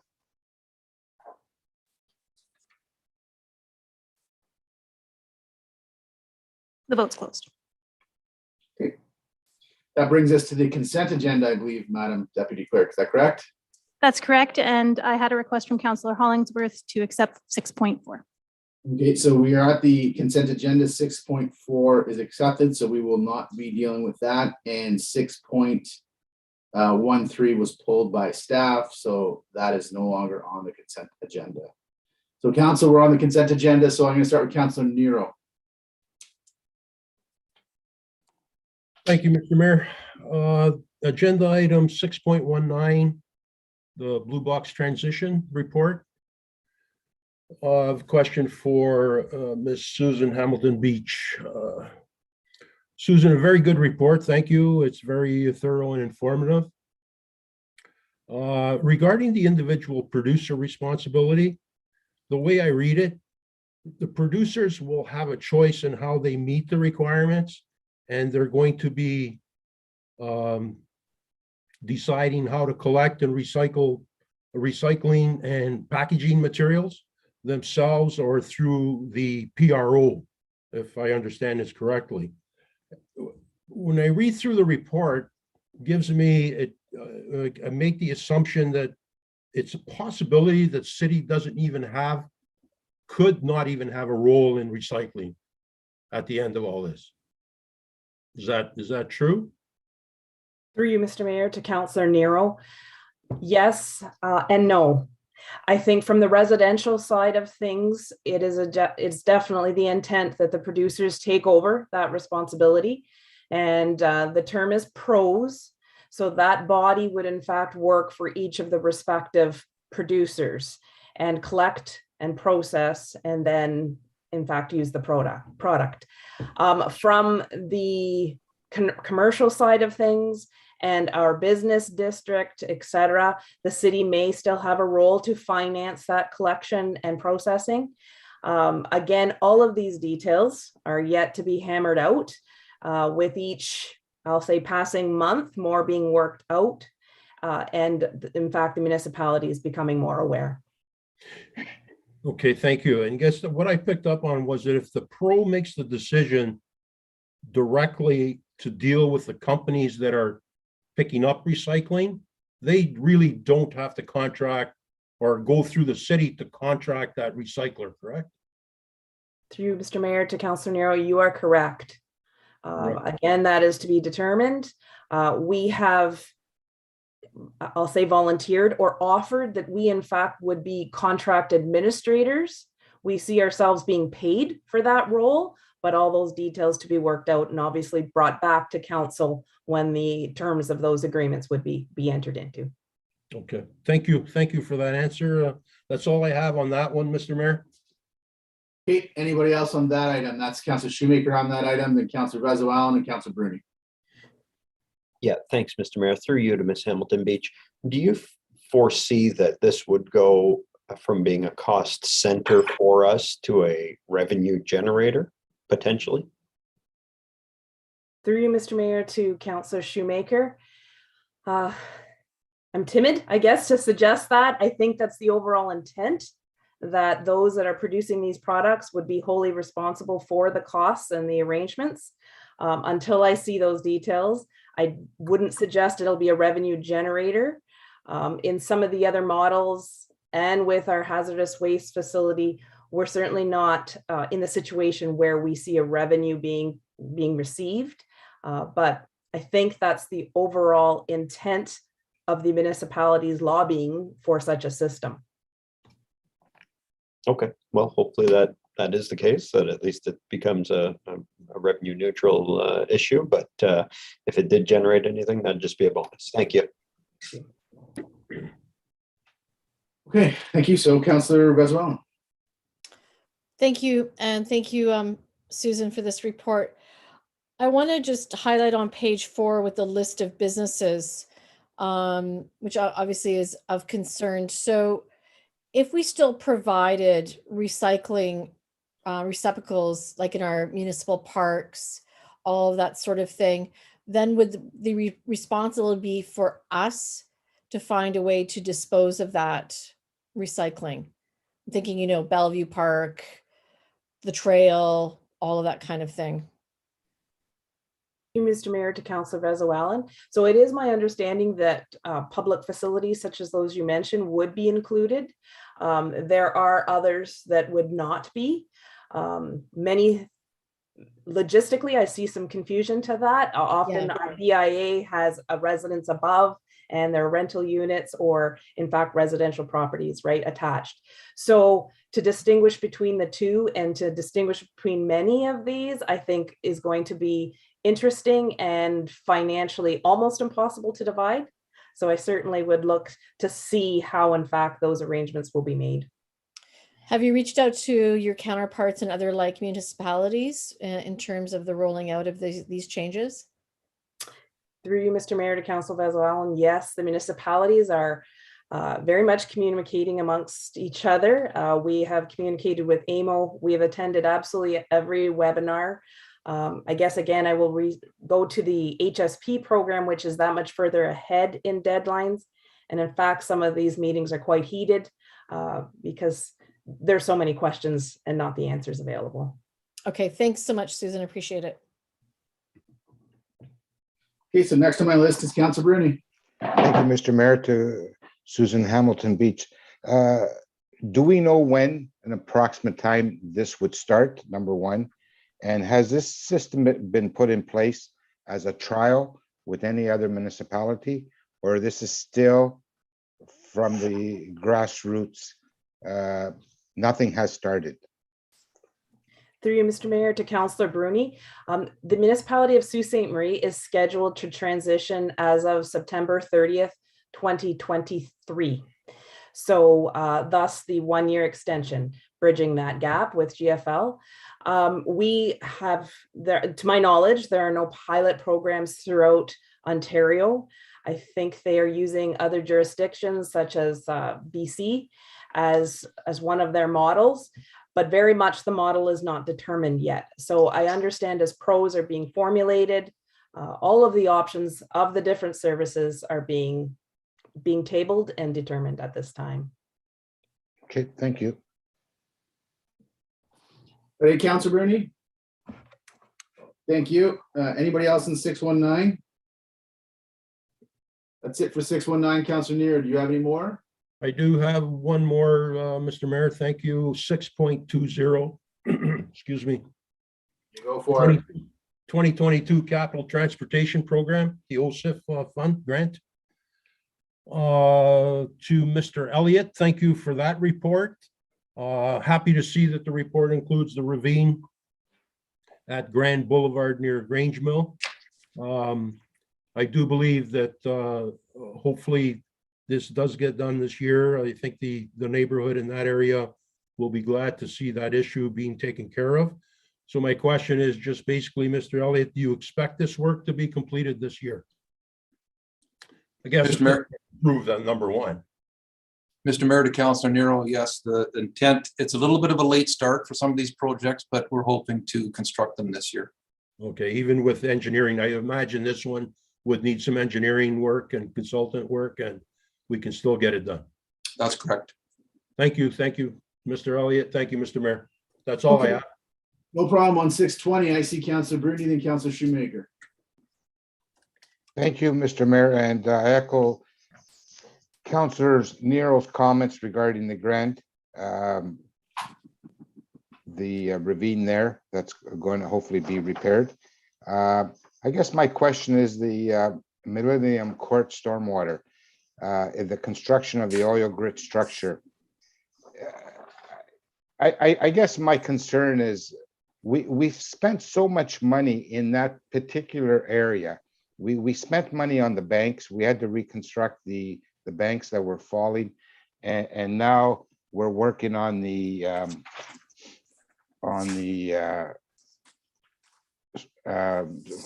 what would you call it? I just lost my my page here, but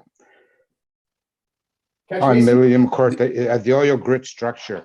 Do you think this is a kind of a fault of the contractor that built that subdivision? Mr. Mayor, to Councilor Bruni, it's we have many storm outfalls in the city, and you can expect over time that they are going to deteriorate and need replacing. This one has been a problem. It's only 22 years old, but it has been a problem for many years.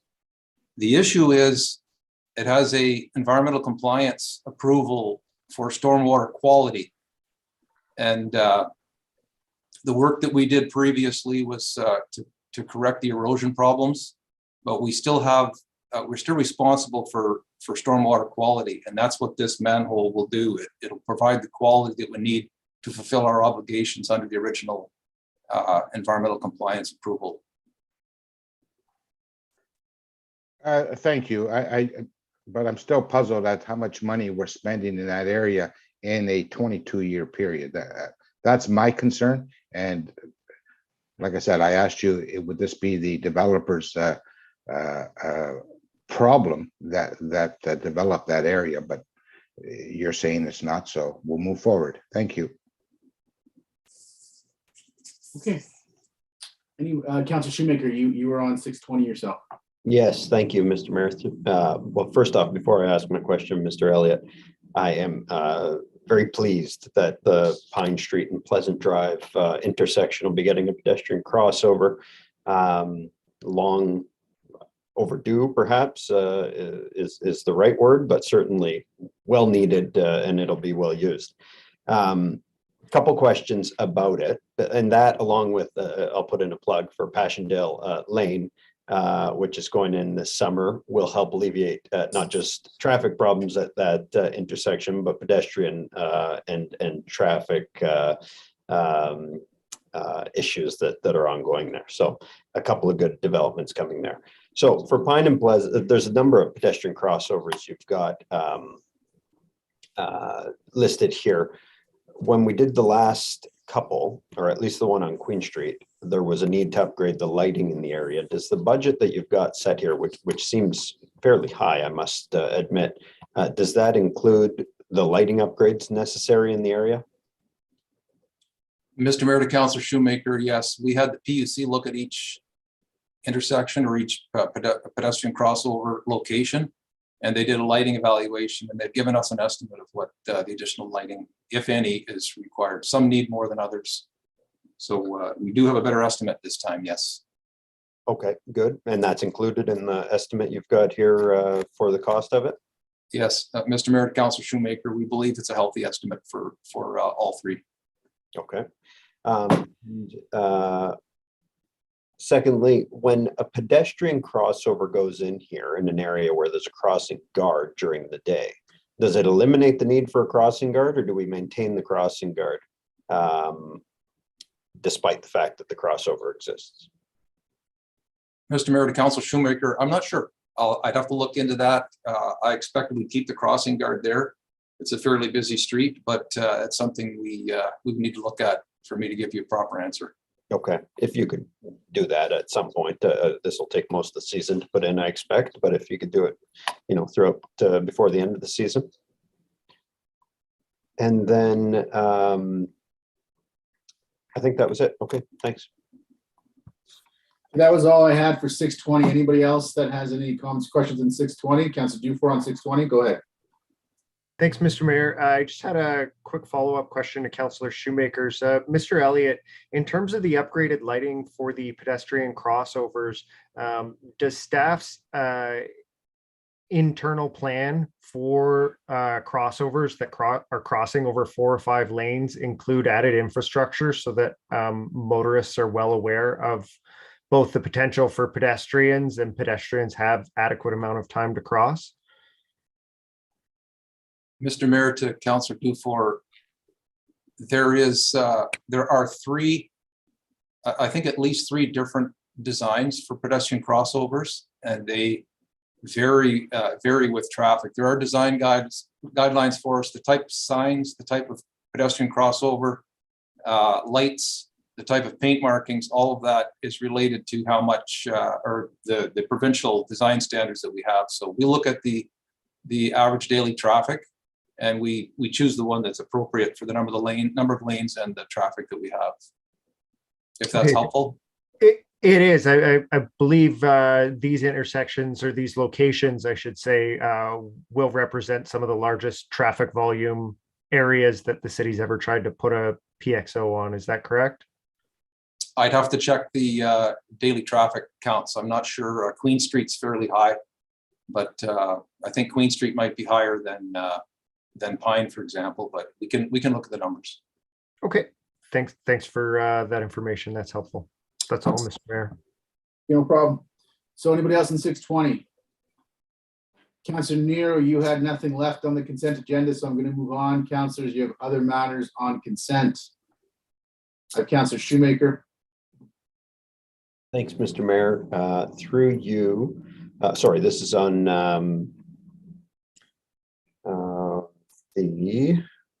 the grant we got for the boardwalk. I'm trying to find it in here.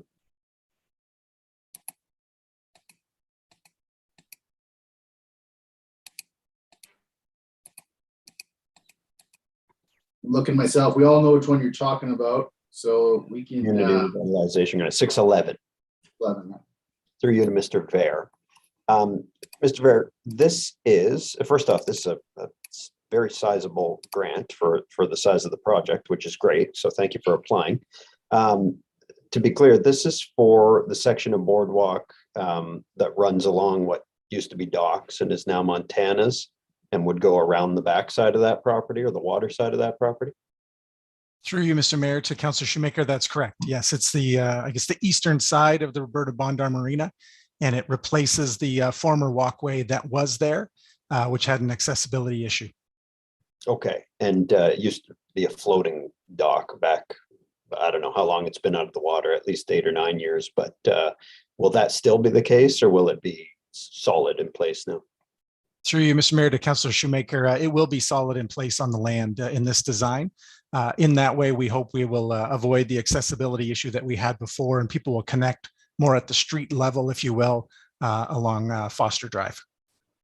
Well, that's great. I'm happy to see this is this link, which has been gone for a long time, is going back in. I think it really opens up that side of the waterfront, and great to see that the federal government's contributing such a significant amount to it. So thank you, Mr. Vare. Anybody else in 611? Okay, Councilor Shoemaker, do you have anything else? Yes, 6.12, the Algoma sale. Go ahead. I don't have any questions, but I am extremely pleased to see this is going to be resolved with some finality. I've commented in the past how I don't think the Algoma has strong historic ties to our community. My position remains the same. And I think that cutting off our continuing expense on the Algoma is a win-win in all respects. So thanks for the hard work that went into trying to rid ourselves of this burdensome asset. Thank you for those comments, Councilor Shoemaker. I think it's a positive development. I want to just recognize and thank staff for the effort they've made to really kind of continue on this, because as we know, we've had a number of starts and stops with different parties that are interested, and hopefully this represents the conclusion of it. Councilor Scott on 611, sorry, 612. Thank you, Mr. Mayor. Just a quick question. I didn't see it in the report, I don't think, unless I missed it. How much did this end up costing on the docking fee? Do you happen to have that value, Mr. Vare, available, or? I think the report has $40 a day, doesn't it? Yeah, I don't remember how many days it's been there or how long we've been paying that $40 a day. Through you, Mr. Mayor, to Councilor Scott, I don't have that number in front of me. I can find that and provide it to council. Sure, I was just curious, but like Councilor Shoemaker said, I'm happy to see this resolved finally. Councilor Nero on the same matter? Yes, Mr. Mayor, but basically on the applicable bylaw with this report. Go ahead. Address that now or with the bylaws? No, you can address it now. Go ahead.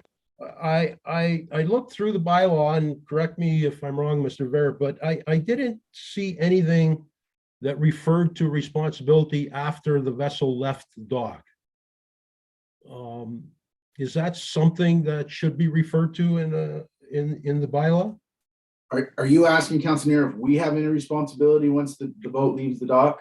Well, I guess so, because I didn't read that who is responsible for anything after it leaves the dock. I would suspect that the owner of the vessel would be responsible. I'm just wondering if that should be something that we should see in the agreement. You want to speak to that and just explain to council maybe when the responsibility for the ship changes hands? Through Mr. Mayor, to Councilor Nero, I saw Karen Fields popped up there to speak. Perhaps I'll let legal address that. Certainly, it's our impression that it will be the responsibility of the new owner of the vessel once they take possession. Okay, thank you very much, Ms. Fields. You had some comments on this? Thank you, Mr. Mayor. Through you to Councillor Nero. That's correct. So once the sale concludes, they'll be responsible from the time it leaves the dock to getting it to where it needs to go. Okay, And they'll have to put the insurances on it, et cetera. good enough. Thank you, Ms. Fields. Thank you, Mr. Mayor. Anybody else in 6.1.2? Seeing none? That the extent of your matters, Councillor Shoemaker? I had one last one, Mr. Mayor. Go ahead. 6.6, the electric Zamboni. Very good. Thanks again, Mr. Lamming, for the report. First off, I was happy to see that this came back so quickly after the implementation plan was proposed to us. So that's great. The one wonder I had is the cost of this is coming out of the construction budget, essentially, or the upfit budget, I think it is, for the Northern Community Center twin pad project. Will that reduce any features that we had planned to have? Through you, Mr. Mayor, to Councillor Shoemaker, at the onset, we had prepared a budget for the furnitures and equipment, including the Zamboni, which amounted to $500,000, which encompassed this portion right here. So there will be nothing pulled back as a result of this. This has been considered in the original budget and approved. Okay, great. I think that this is it's a great project, first off, in that we are electrifying our fleet to a great extent. But also it's important that it happened, I think, at this community center where we had historic issues with carbon monoxide. And so I think it is symbolic of the actions that we should be taking, not just to keep our environment safe, but to keep our community safe. So thank you. Thank you for bringing it forward. Councillor Bruni on the same matter. Yeah, just a quick question to Mr. Lamming. In the report, it said about the delivery of the Zamboni machine. Do you have a plan B if the machine is not delivered on time when the twin pad is ready to be opened, especially during the pandemic here that we have? Everything is delayed.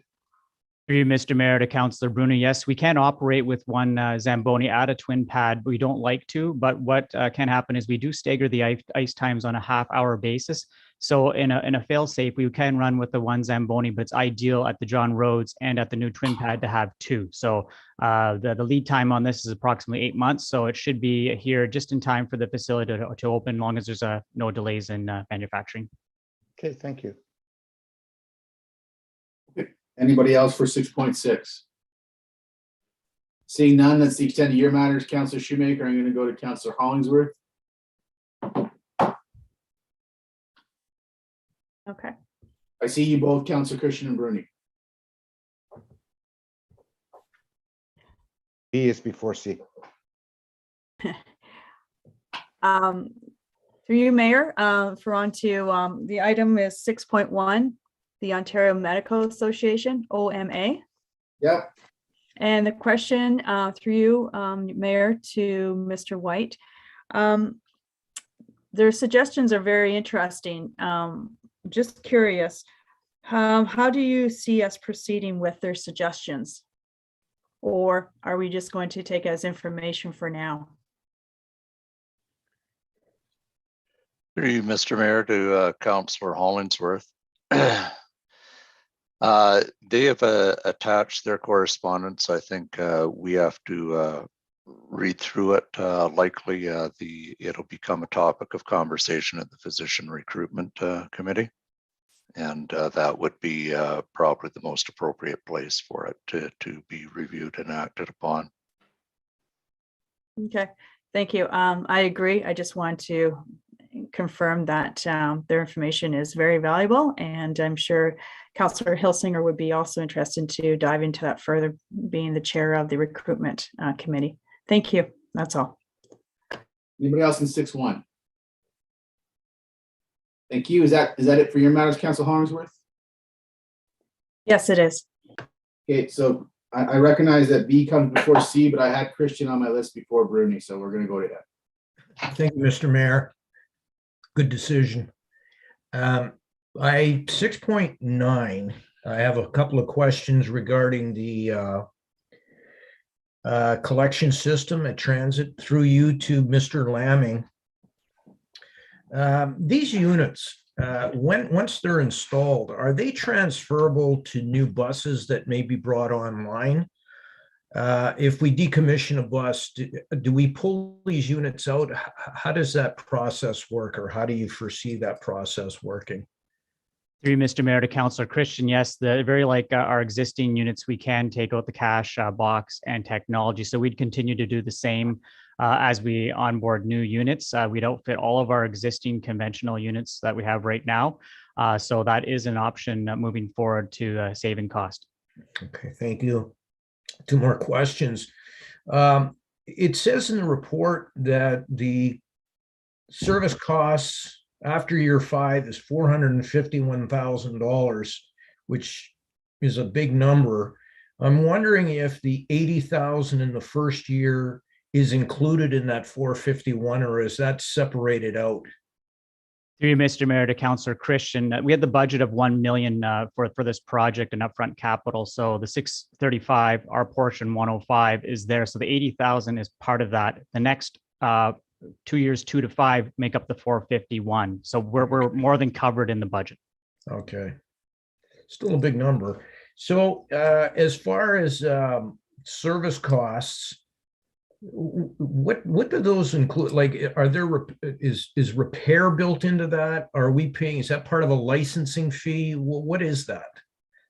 Through you, Mr. Mayor to Councillor Christian, it involves a number of things. One is the ongoing licensing fee and support services for the technology in general, the number of taps, because it is based on the number of rides that are used. So with the smart technology, you have the ability to use your mobile phone, credit card, all the tap technology, and a card as well. So there's ongoing fees involved with that type of service. So that's what the main component is for that ongoing service cost.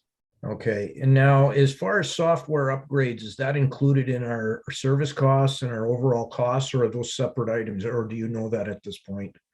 Through you, Mr. Mayor to Councillor Christian, that was part of the evaluation that we went through. And so standard upgrades are part of the cost. Anything special above and beyond would be at our discretion to bring forward to council as a budget request. Thank you very much. That's it for me, Mr. Mayor. Okay, thank you. Anybody else in 6-9? Councillor Dufour, was that your handout? Yes, but it was for further matters on consent, Mr. Mayor. Sorry. Yeah, Councillor Bruni, are you on 6-9? I'm on 6-9, Mr. Mayor. That was the question that I wanted to ask. Councillor Christian beat me to it, but I can maybe add a couple more questions to this. To Mr. Lamming, regarding the 2020 council approved the 1 million for the fare box replacements. If we're going to be spending after 5 years, 451,000, what are we going to be doing with the remaining money? Through you, Mr. Mayor to Councillor Bruni, so we have an upfront cost and we have an ongoing service cost. So we have lots of room in the upfront cost. That's the capital portion. So where we're shy on that, that'll go back into a pool to be utilized for future projects. We do have a plan in place from 2022 to 2026. So we would not want to lose out on any of the ISIP funding that we have. So we do have that option to utilize that going forward to make sure we use full use of that type of funding. It's the ongoing use service cost fee that we may need to address, because if ridership continues to go up, then naturally that ongoing service fee would go up because you have more people tapping the technology. But at the same time, you have more fare revenue coming in from a cash perspective.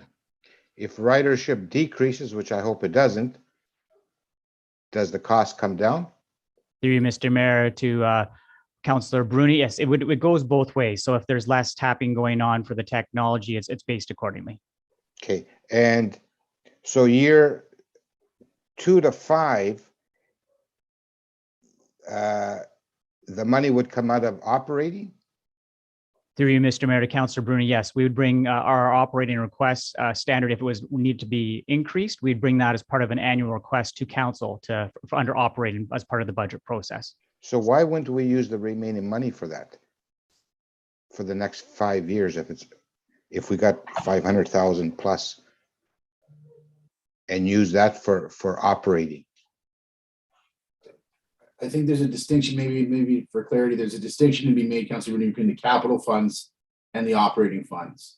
Okay, but year 2 and 5 will come out of operating funds, correct? Correct. Maybe through you, Mr. Mayor, to Councillor Boone, I can paint it a little bit, maybe a little easier. So the budget was 1 million for capital. So the cost is 635. So we're really good on that spot right there. We anticipated about 65,000 on the operating front, approximately for usage on this. So we think we're fine in year 1, given the number of months, but going forward, it really be based on ridership and how much that number is. So right now for transit, we're really low on our ridership. So we're around 700,000. A few years ago, we were at 1.9 million. So the more people that ride, the more use we would need for that to support that ongoing operating cost. So that's when we would come back to council. So one is the capital arm for upfront and the other one is ongoing operating. Okay, thank you. That's it. Anybody else in 6-9? Seeing none. So Councillor Christian, is that those, I think that's the extent of your matters because you're no longer on the screen. Councillor Bruni has also left the room there. So I'm going to you, Councillor Dufour. Thanks, Mr. Mayor. My first item is 6.8, the waste, the garbage truck arms. I don't know if this is going through you to Ms. Hamilton Beach or Mr. White, but my first question is, I mean, these units are what, 2.5 years old, and we're already having incurred, 6 figures in repair costs. Shouldn't some of that have been covered under warranty? And perhaps could someone from staff speak to any legal efforts made by staff to recoup some of these costs from what appears to me to be a manufacturer's defect? So that we have Mr. Girardi with us. Mr. Girardi, the first question is it a manufacturer's defect? And if so, what are we doing about it? Well, through you, Mr. Mayor, to Councillor Dufour, what we're trying to do at this point is get some operating equipment. Have we went through any legal matters to look at, whether or not warranty would cover it? We have tried to get the items fixed under warranty in the beginning, and there were some items that were repaired, but these units just don't seem to be very robust, and they just can't seem to handle the day-to-day operation. So that's why we've had good experience with the Labrie units. They're on our old ones.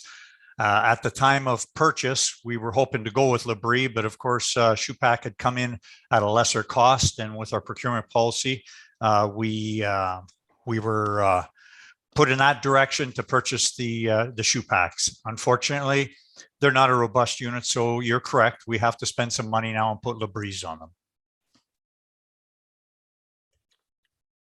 Okay, so can I take from that the understanding that staff don't see any value in pursuing any further warranty claims against Shupak?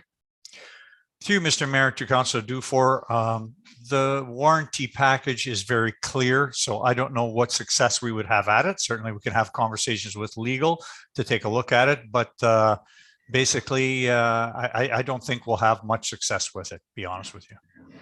Okay, given the cost of repair here, would it be fair to say that we've lost out on the difference between what the low bid and the mid bid might have been in the beginning with the repairs needed for these units?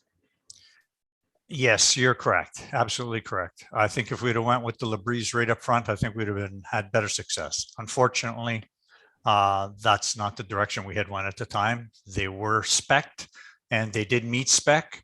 Unfortunately, they didn't come in as robust as we had hoped they would.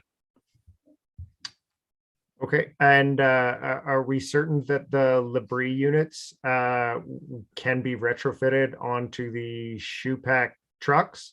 Do you have any indication that this has been undertaken before? Through Mr. Mayor, to Councillor Dufour, picture this: the trucks in itself are fine. There's nothing wrong with the trucks. The units themselves are the arms. That's the automated arm that goes on and off. And yes, they will fit on these trucks. Basically, what we're going to do is take off everything that was put on it on the back deck and put on the new units. Put the arms retrofitted to the box that's existing. So they will work, and they've done this before. Well, hopefully we can avoid a similar scenario going forward with any other trucks that we purchase. Thanks, Mr. Girardi. We certainly like to avoid that for sure ourselves. Thank you. That's all I have on 6.8, Mr. Mayor. Anybody else on 6.8? Councillor Dufour, do you have anything else on the consent? Just on 6.10, Mr. Mayor, not so much a question, just wanted to highlight what I'm glad to see that we reached a fairly bargained agreement with fire services that comes in at a modest increase to taxpayers at 1.3%. So I just want to recognize our negotiating team and of course our association of the folks who do provide that valuable service. It's nice to see a free bargained agreement. Thank you, Brian. Councillor Dufour, share your comments and perspective in that respect. Council, any more matters on the consent agenda? I do not have any, Madam Deputy Clerk. A motion by Councillors Hollingsworth and Scott resolve that all the items listed under date January 31st, 2020, agenda item 6, consent agenda be approved as recommended, save and accept agenda item 6.4 and 6.13. Okay, all in favor? Motion is carried. And that'll take us to 6.4. The 2022 operating budget levy approval. A report of the Chief Financial Officer and Treasurer is attached for the consideration of Council. Okay, Councillor Hollingsworth, you asked for this to be accepted from the consent agenda, so I'm going to start with you. Thank you. Through you, Mayor, just first a comment and then a question. I just wanted to say to the police board, I'm happy that you came back with reduced numbers. It's evidence, proof that boards can go back to their group and they can relook at their budget and can find some savings. So again, I just want to say this is a good example where a particular board understands that they could potentially or do impact the levy. And so I am glad that they worked through their budget once again. And I hope in the future that potentially other boards may follow suit, or as council, we may nudge other boards to relook and review their numbers, since it does directly impact the overall levy. My question through you, Mayor, to Ms. Shell. Can you just recap for the last 5 years, or even last 3 years, where we now fall in the levy? It's my understanding, I believe, that if we approve this, this is going to be the largest in the last 5 years. Is that correct? Through you, Mr. Mayor, to Councillor Hollingsworth. Yes, this is the highest total levy, which includes the city share as well as the local and levy share over the last 5 years. Okay. And can you comment on our share as a city share, just for the viewers at home? The city share has been decreasing since 2019. So in 2019, the city share was 2.55%. And in 2022, we council had approved in December 1.35%. And each year in between it had decreased. Unfortunately, the local and levy board has gone in the opposite direction. In 2019, it was 0.99%. And in 2022, it's 2.72%. And again, that is increased over the last several years as well. Okay, thank you. I know it's difficult for us to even assume why their portion is increasing. We can only make certain assumptions, but my other question to you, Ms. Shell, do you know if these boards receive an education on how their budget directly does impact the levy? Do they fully understand that it's going to be basically cascade down to our community, to our residents? To you, Mr. Mayor, to Councillor Hollingsworth, there's no direct education provided by the finance department, but there are city councillors that sit on all of these boards. And, you know, as part of their role, I'm sure that they speak to the impact that it's going to have as well. Okay, thank you. To be honest with you, my opinion is I'm disappointed in such a high amount, because this upcoming year, the year that we're currently in, there is a threat of inflation. We're starting to see inflation increase. We know that food prices have increased in our grocery stores, not just in Sault Ste. Marie, all across Canada.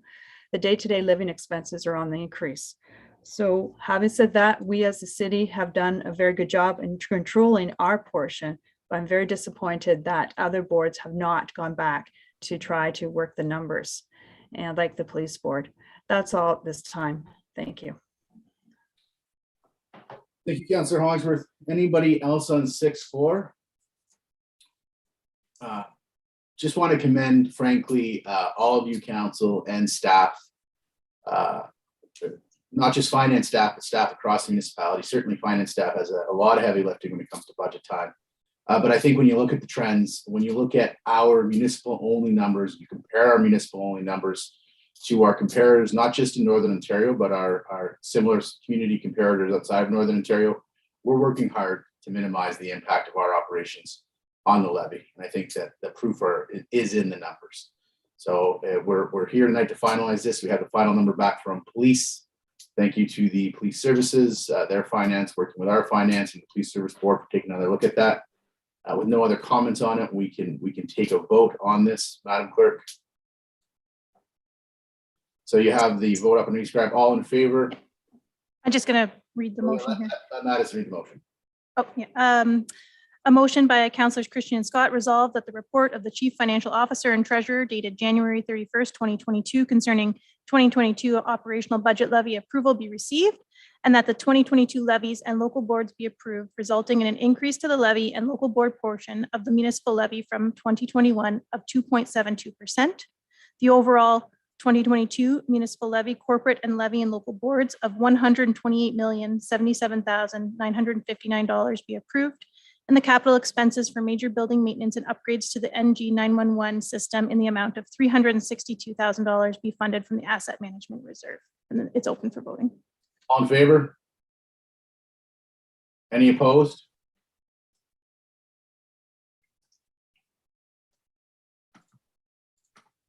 Madison, I vote in favor. It hasn't popped up into my screen. Okay, Councillor Bruni, I have you in favor. I'm waiting for Councillor Christian, and I had Councillor Hollingsworth voted in the negative. Okay, so all in favor except for Councillor Hollingsworth, and I'm going to close the vote.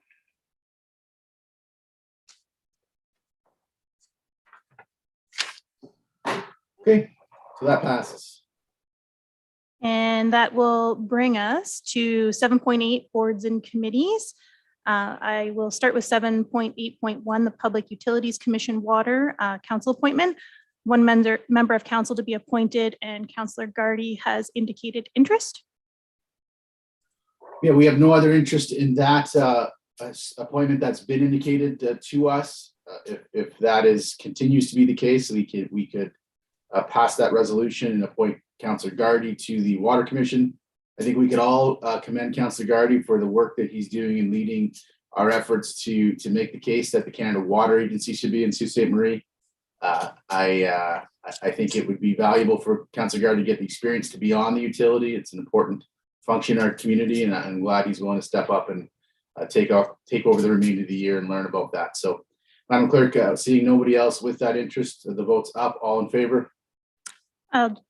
Just going to read the motion. A motion by Councillors Hollingworth and Scott resolved that Councillor Gardy be nominated to the Public Utilities Commission Water from January 31st, 2022, December 31st, 2022. All in favor?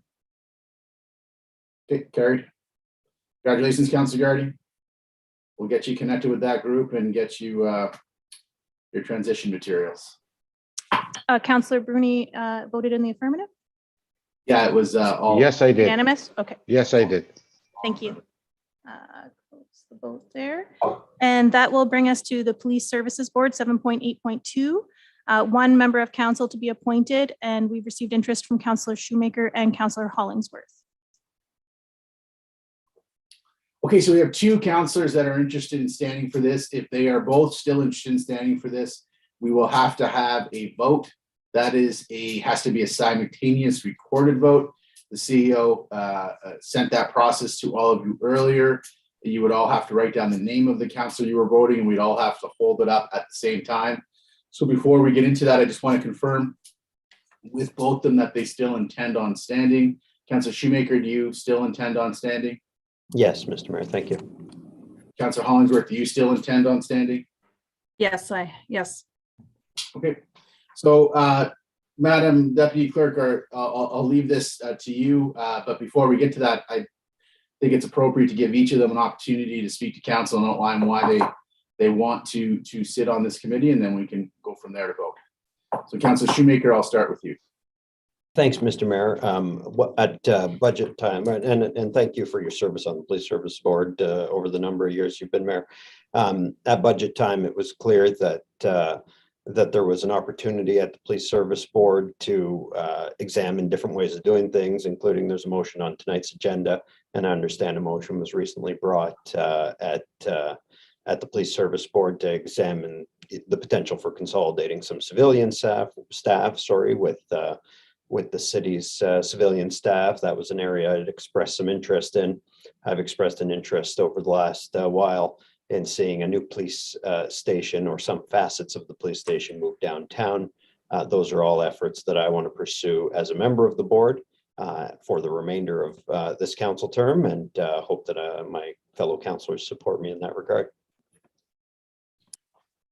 Okay, thank you, Councilor Shoemaker. Councilor Hollingsworth.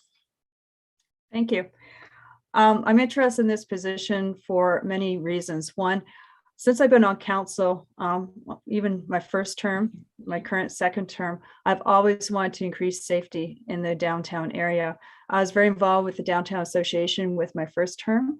I promoted what we're doing, the pilot project on having individuals to walk around in the downtown to increase the safety. Also, with regards to the Slow Down campaign that I did with my councillor mate in Ward 1. So it's not just safety, it's also traffic.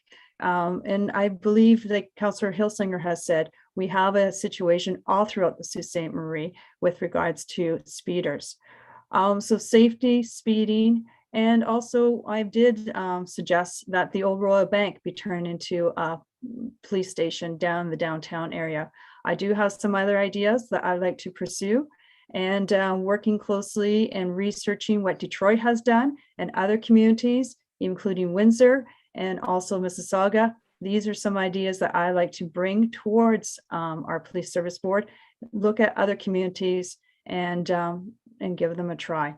So safety is number one for our children, our family, and our seniors. Thank you. Okay, thank you.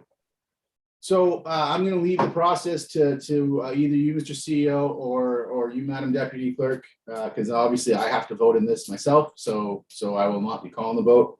I'll leave it to you both to do that.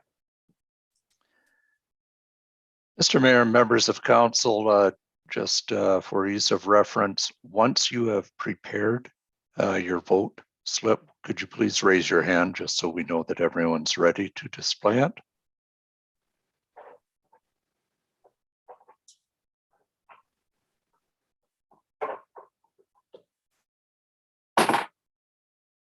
And we're just waiting for Councillor Scott, I believe. Okay. Everybody's hand. So if you can all get your paper ready, please, and raise it. Madison, you can record and I'll read them out. Please raise them to the camera. Councillor Christian votes for Councillor Shoemaker. Councillor Bruni votes for Councillor Shoemaker. Councillor Hollingsworth votes for Councillor Hollingsworth. Councillor Nero votes for Councillor Shoemaker. Councillor Vesso-Allen votes for Councillor Shoemaker. Mayor Provenzano, unfortunately, I can't read it. Yeah, it's Penn Malcolm, and I'm a bit of a distance. I voted for Councillor Shoemaker. Thank you. Councillor Shoemaker votes for Councillor Shoemaker. Councillor Scott votes for Councillor Shoemaker. Councillor Gardy votes for Councillor Shoemaker. Councillor Dufour votes for Councillor Shoemaker, and Councillor Hilsinger votes for Councillor Hollingsworth. Madison, if you can declare the result. I have 7 in favor of Councillor Shoemaker. So, sorry, 8. Wait, I have Christian Bruni here. Scott Mayer. Oh, my apologies. I have 9 in favor of Councillor Shoemaker, and I have 2 in favor of Councillor Hollingsworth. And I can now enter the name of Councillor Shoemaker to be recommended in the motion. You can go ahead and read out that motion now, and council can formally approve the appointment. I have a motion by Councillors Christian and Gardy, resolved that Councillor Shoemaker be appointed to the Police Services Board from January 31st, 2022 to December 31st, 2022. And it's All open in for favor? voting. All in favor? Motion is carried.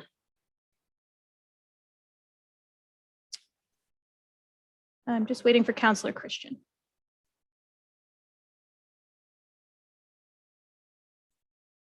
Okay, I have a unanimous vote, and I will close the vote.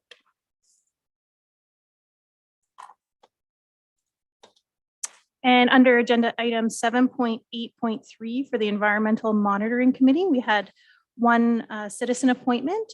And I have a motion by Councillors Christian and Gardy, resolved that Christian Tenegula be appointed to the Environmental Monitoring Committee from January 31st, 2022 to December 31st, 2022. And it's open for voting. All in favor? Motion carried.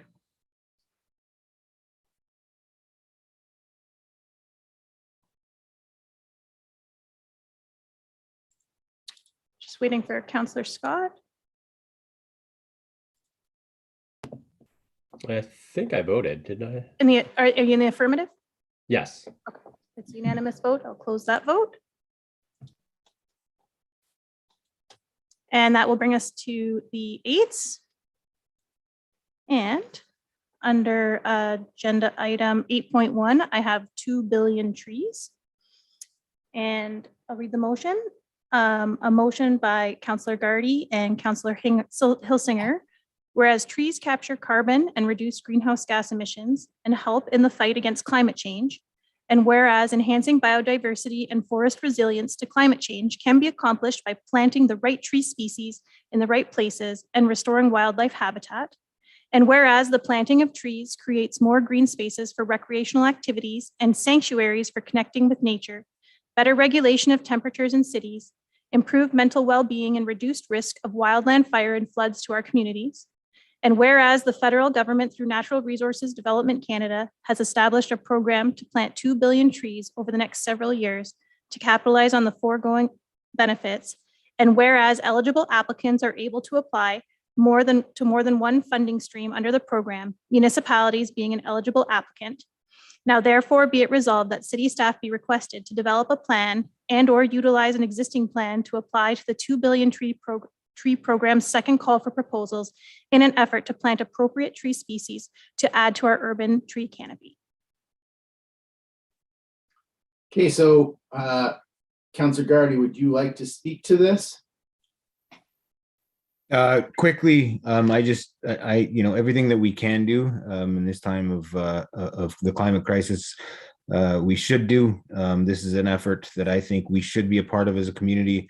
We have a long history of forestry education and forestry research here in Sault Ste. Marie. So anything the country is doing as it relates to trees and planting billions of them, I think we should participate in. I think the second call for proposals, the deadline is February 22nd at 2 p.m. So hopefully staff will be able to manage that cutoff. And as I noticed in a communication from Ms. Hamilton Beach to council, I do believe she is correct that we may qualify under the capacity building stream, but I'll leave that for staff to take a look at. Hopefully we'll get the support. Thanks very much, Mr. Mayor. Thank you, Councillor Gardy. Councillor Hilsinger, were you the seconder of this motion? Yes, Mr. Mayor, I am, and thank you, Councillor Gardy. The only thing I would add to what you said is everything we can do, we should do, and we should do even more because we do have. There's just so many reasons. I've received so many positive emails and correspondence from, and Councillor Gardy did as well, I'm sure, from our residents who were so excited to see these types of initiatives being led by various members of us on council, and everything we can do, we should do, and more. So I do hope we'll have the support of everyone to send this forward. Okay, thank you. Any comments from council?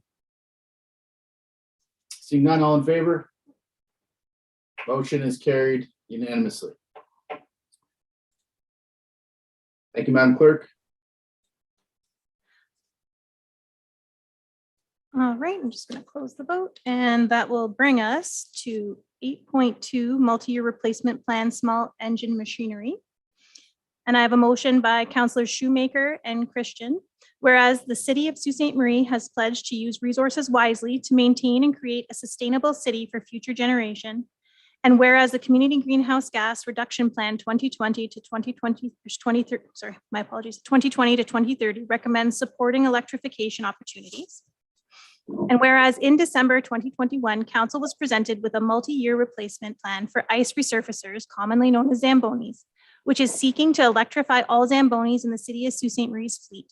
And whereas Public Works uses a substantial number of small engine machinery, including but not limited to ride-on lawnmowers, push mowers, and weed eaters. Now therefore be it resolved that staff be requested to report to council on the feasibility of replacing any small engine equipment with electric small engine equipment as the existing equipment reaches the end of its useful life.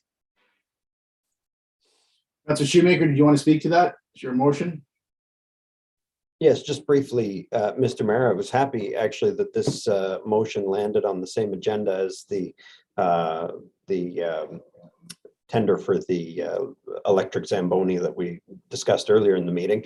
I think it's an example of where we can, where we have the opportunity to electrify our fleet, including Zambonis, including weed eaters, gas or lawnmowers, ride-on lawnmowers, and whatever else we can electrify. We should take it because you don't often, you know, we think of carbon emissions, we think of vehicles, I would say more often than not, but all these small engine emissions add up. And so I think this is a good opportunity to electrify some of those items as they reach end of life and do so in a way that can help our bottom line and help our environment at the same time. Councilor Christian, I believe you're the seconder on this. You're on mute, but. Sorry, Mr. Mayor. Yeah, I think it's pretty straightforward. No comment. Okay. Any questions or comments, council? All in favor? Motion passes.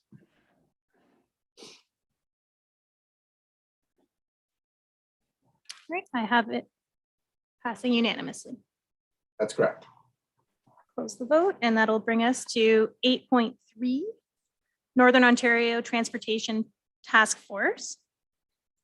A motion by councillors Christian and Shoemaker, whereas Sault Ste. Marie is situated on an international border with access to major US commercial markets, and whereas the International Bridge is situated at the northern terminus of Interstate 75, a major transportation route, and whereas Sault Ste. Marie is located on a major waterway, the St. Mary's River, which is home to the locks of Sault Ste. Marie, Ontario, and Michigan, and whereas the not-for-profit group Coalition for Passenger Trains, CAP, whose membership is composed of volunteers from Sault Ste. Marie and the Algoma district, has been in existence for several years, and whereas the Coalition for Passenger Trains group major focus is advocating for an integrated transportation system for passengers and freight in the Algoma region, and whereas the provincial government recently announced the creation of a Northern Ontario Transportation Task Force, and whereas the task force does not include anyone from Sault Ste. Marie, now therefore be it resolved that council ask Mayor Christian Provenzano to write a letter to Transportation Minister Caroline Mulroney requesting that a representative from Sault Ste. Marie be included on the Transportation Task Force. Further, be it resolved that MPP Ross Romano be copied on the letter. Councilor Christian, I'm going to start with you. This was your motion. Thank you, Mr. Mayor. I think it's unfortunate that a resolution like this even has to be written. Our role and our presence in transportation talks and the transportation world in Northern Ontario is pretty self-evident by the preamble to the resolution. Besides that, I mean, we have a major highway, the major highway leading east and west out of Sault Ste. Marie. It actually traverses our community. We've worked really hard to get the freight rail between Sault Ste. Marie and Sudbury in place. So we've been at the table, we've been advocating for integrated transportation. I think this is a serious oversight by the provincial PCs. I'd like Mr. Romano to be copied into on it, MPP Romano. I'm sure once he gets a copy of this, he'll do his best to fight on our behalf if need be. But certainly a letter from you, I think, will go a long way to rectify what I see as a serious oversight. Thank you. Thank you, Councillor Christian. Councillor Shoemaker, you seconded that. Did you want to speak to it? I think Councillor Christian covered it well. Thank you. Any other comments from council?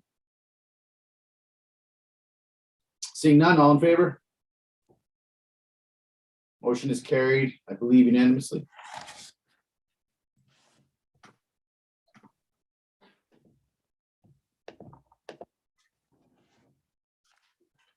I have a unanimous vote. I'll close that vote. And that will bring us to agenda item 8.4, administrative support to police services. I have a motion by Councillors Vezowalan and Shoemaker. Whereas municipalities commonly provide civilian administrative support to municipal police services. And whereas the City of Sault Ste. Marie currently provides financial and human resources support to Sault Ste. Marie Police Services. And whereas the Sault Ste. Marie Police Service budget has increased significantly year over year with civilian costs rising sharply from 2021 to 2022. And whereas the Sault Ste. Marie Police Service is looking for ways to address its impact on the municipal levy without affecting service levels. Now therefore be it resolved that City Council directs the CAO to work with the police chief and their respective senior staff to assess the city providing further administrative services to Sault Ste. Marie Police Services, provided the provision of these services those services represents a decrease in the cost of those services to the ratepayers of the City of Sault Ste. Marie. Councillor Vezowalan, before I come to you, maybe I'll give this some context since I was involved in it with you. Council, this has been a bit of time in the making and coming. You know, the police services is largely made up of officers. Most of the full-time equivalents there are officers, but there's a large number of full-time equivalents there that are civilians. And there's a real driver of civilian costs in that civilian costs are directly related by contract, by the collective agreements, to the cost of an officer. So as the cost of an officer goes up, you have civilian costs kind of go up in a proportion where those civilian costs frankly outpace the civilian costs that we see, civilian cost increases that we see here at the city. So, you know, there are a number of functions that take place at police services that are civilian functions that we actually support or provide to some degree. And there are a number of police services in the province where the municipality provides administrative support to the police service. So it's something that we have as a board at the Police Service Board talked about. It's something that's been discussed at the Police Service Board, something that we've talked about internally here at the city, but it hadn't been actioned. And I think one of the reasons why it hadn't been actioned is there wasn't a specific direction from the Police Service Board to the senior command to action it, and there wasn't a specific direction from City Council to the senior staff here to action it, to look at it. So Lisa and I brought a motion to the Police Service Board at my last meeting, directing the police service to work with the city staff on assessing this. And this motion is meant to give the city staff the same direction. So it's no longer just a conversation on the side of people's desks, but a very specific ask from both council and the Police Service Board to have a look at this. So that's how this all came to pass. I thank Councillor Vezowalan for supporting this both at the police service and here at the city, and Councillor Shoemaker for seconding it, because he raised these issues peripherally during our budget conversation. So with that, Councillor Vezowalan, if you wanted to add anything. Certainly, I just want to confirm that it has been a conversation around the Police Services Board as well prior to budget drafting and times. There are approximately 10 FTEs in the executive roles and about 44 FTEs in civilian, and it's certainly not the point of this motion to examine all of those. There are certainly some positions such as, you know, if someone's a court clerk and things like that, that aren't going to be something that the city is postured to do. However, there is interactions with many of the city departments. And I want to thank the Police Services Board, my colleagues there, for supporting this motion there and for bringing it forth here. And from last year to this year, it's about 11% increase in those salaries in terms of salaries and benefits. So we're really looking at ways that we can actually ensure that, you know, the dollars in the budget are putting towards officers on the ground. We just saw a very large drug bust happen in the city, and kudos to the drug units that were taking care of that. So that's really where we want to see police dollars go from both a board perspective. I'd like to speak to that, and as well, you know, community safety is what's totally important in ensuring that's happening. So happy to bring this forth. And I know that CAO White, as well as the senior team at Police Services, have already started those discussions, and looking forward to see where we can find some efficiencies. Okay. Any questions, council? All in favor?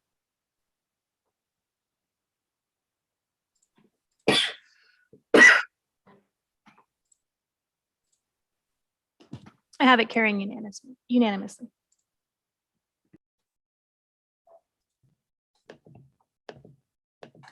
Right, I just closed the vote there, and that will bring us to the passing of bylaws.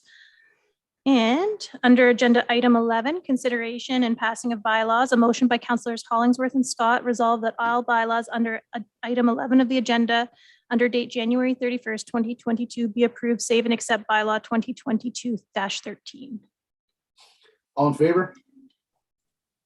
Carried.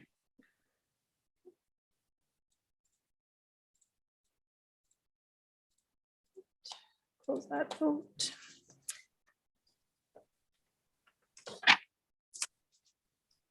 And that will bring us to adjournment. Under agenda item 14, a motion by councillors Hollingsworth and Gardy resolved that this council now adjourn. All in favor? Carried. I'll see you in close, council. We have to do the close. Yeah, we don't have to.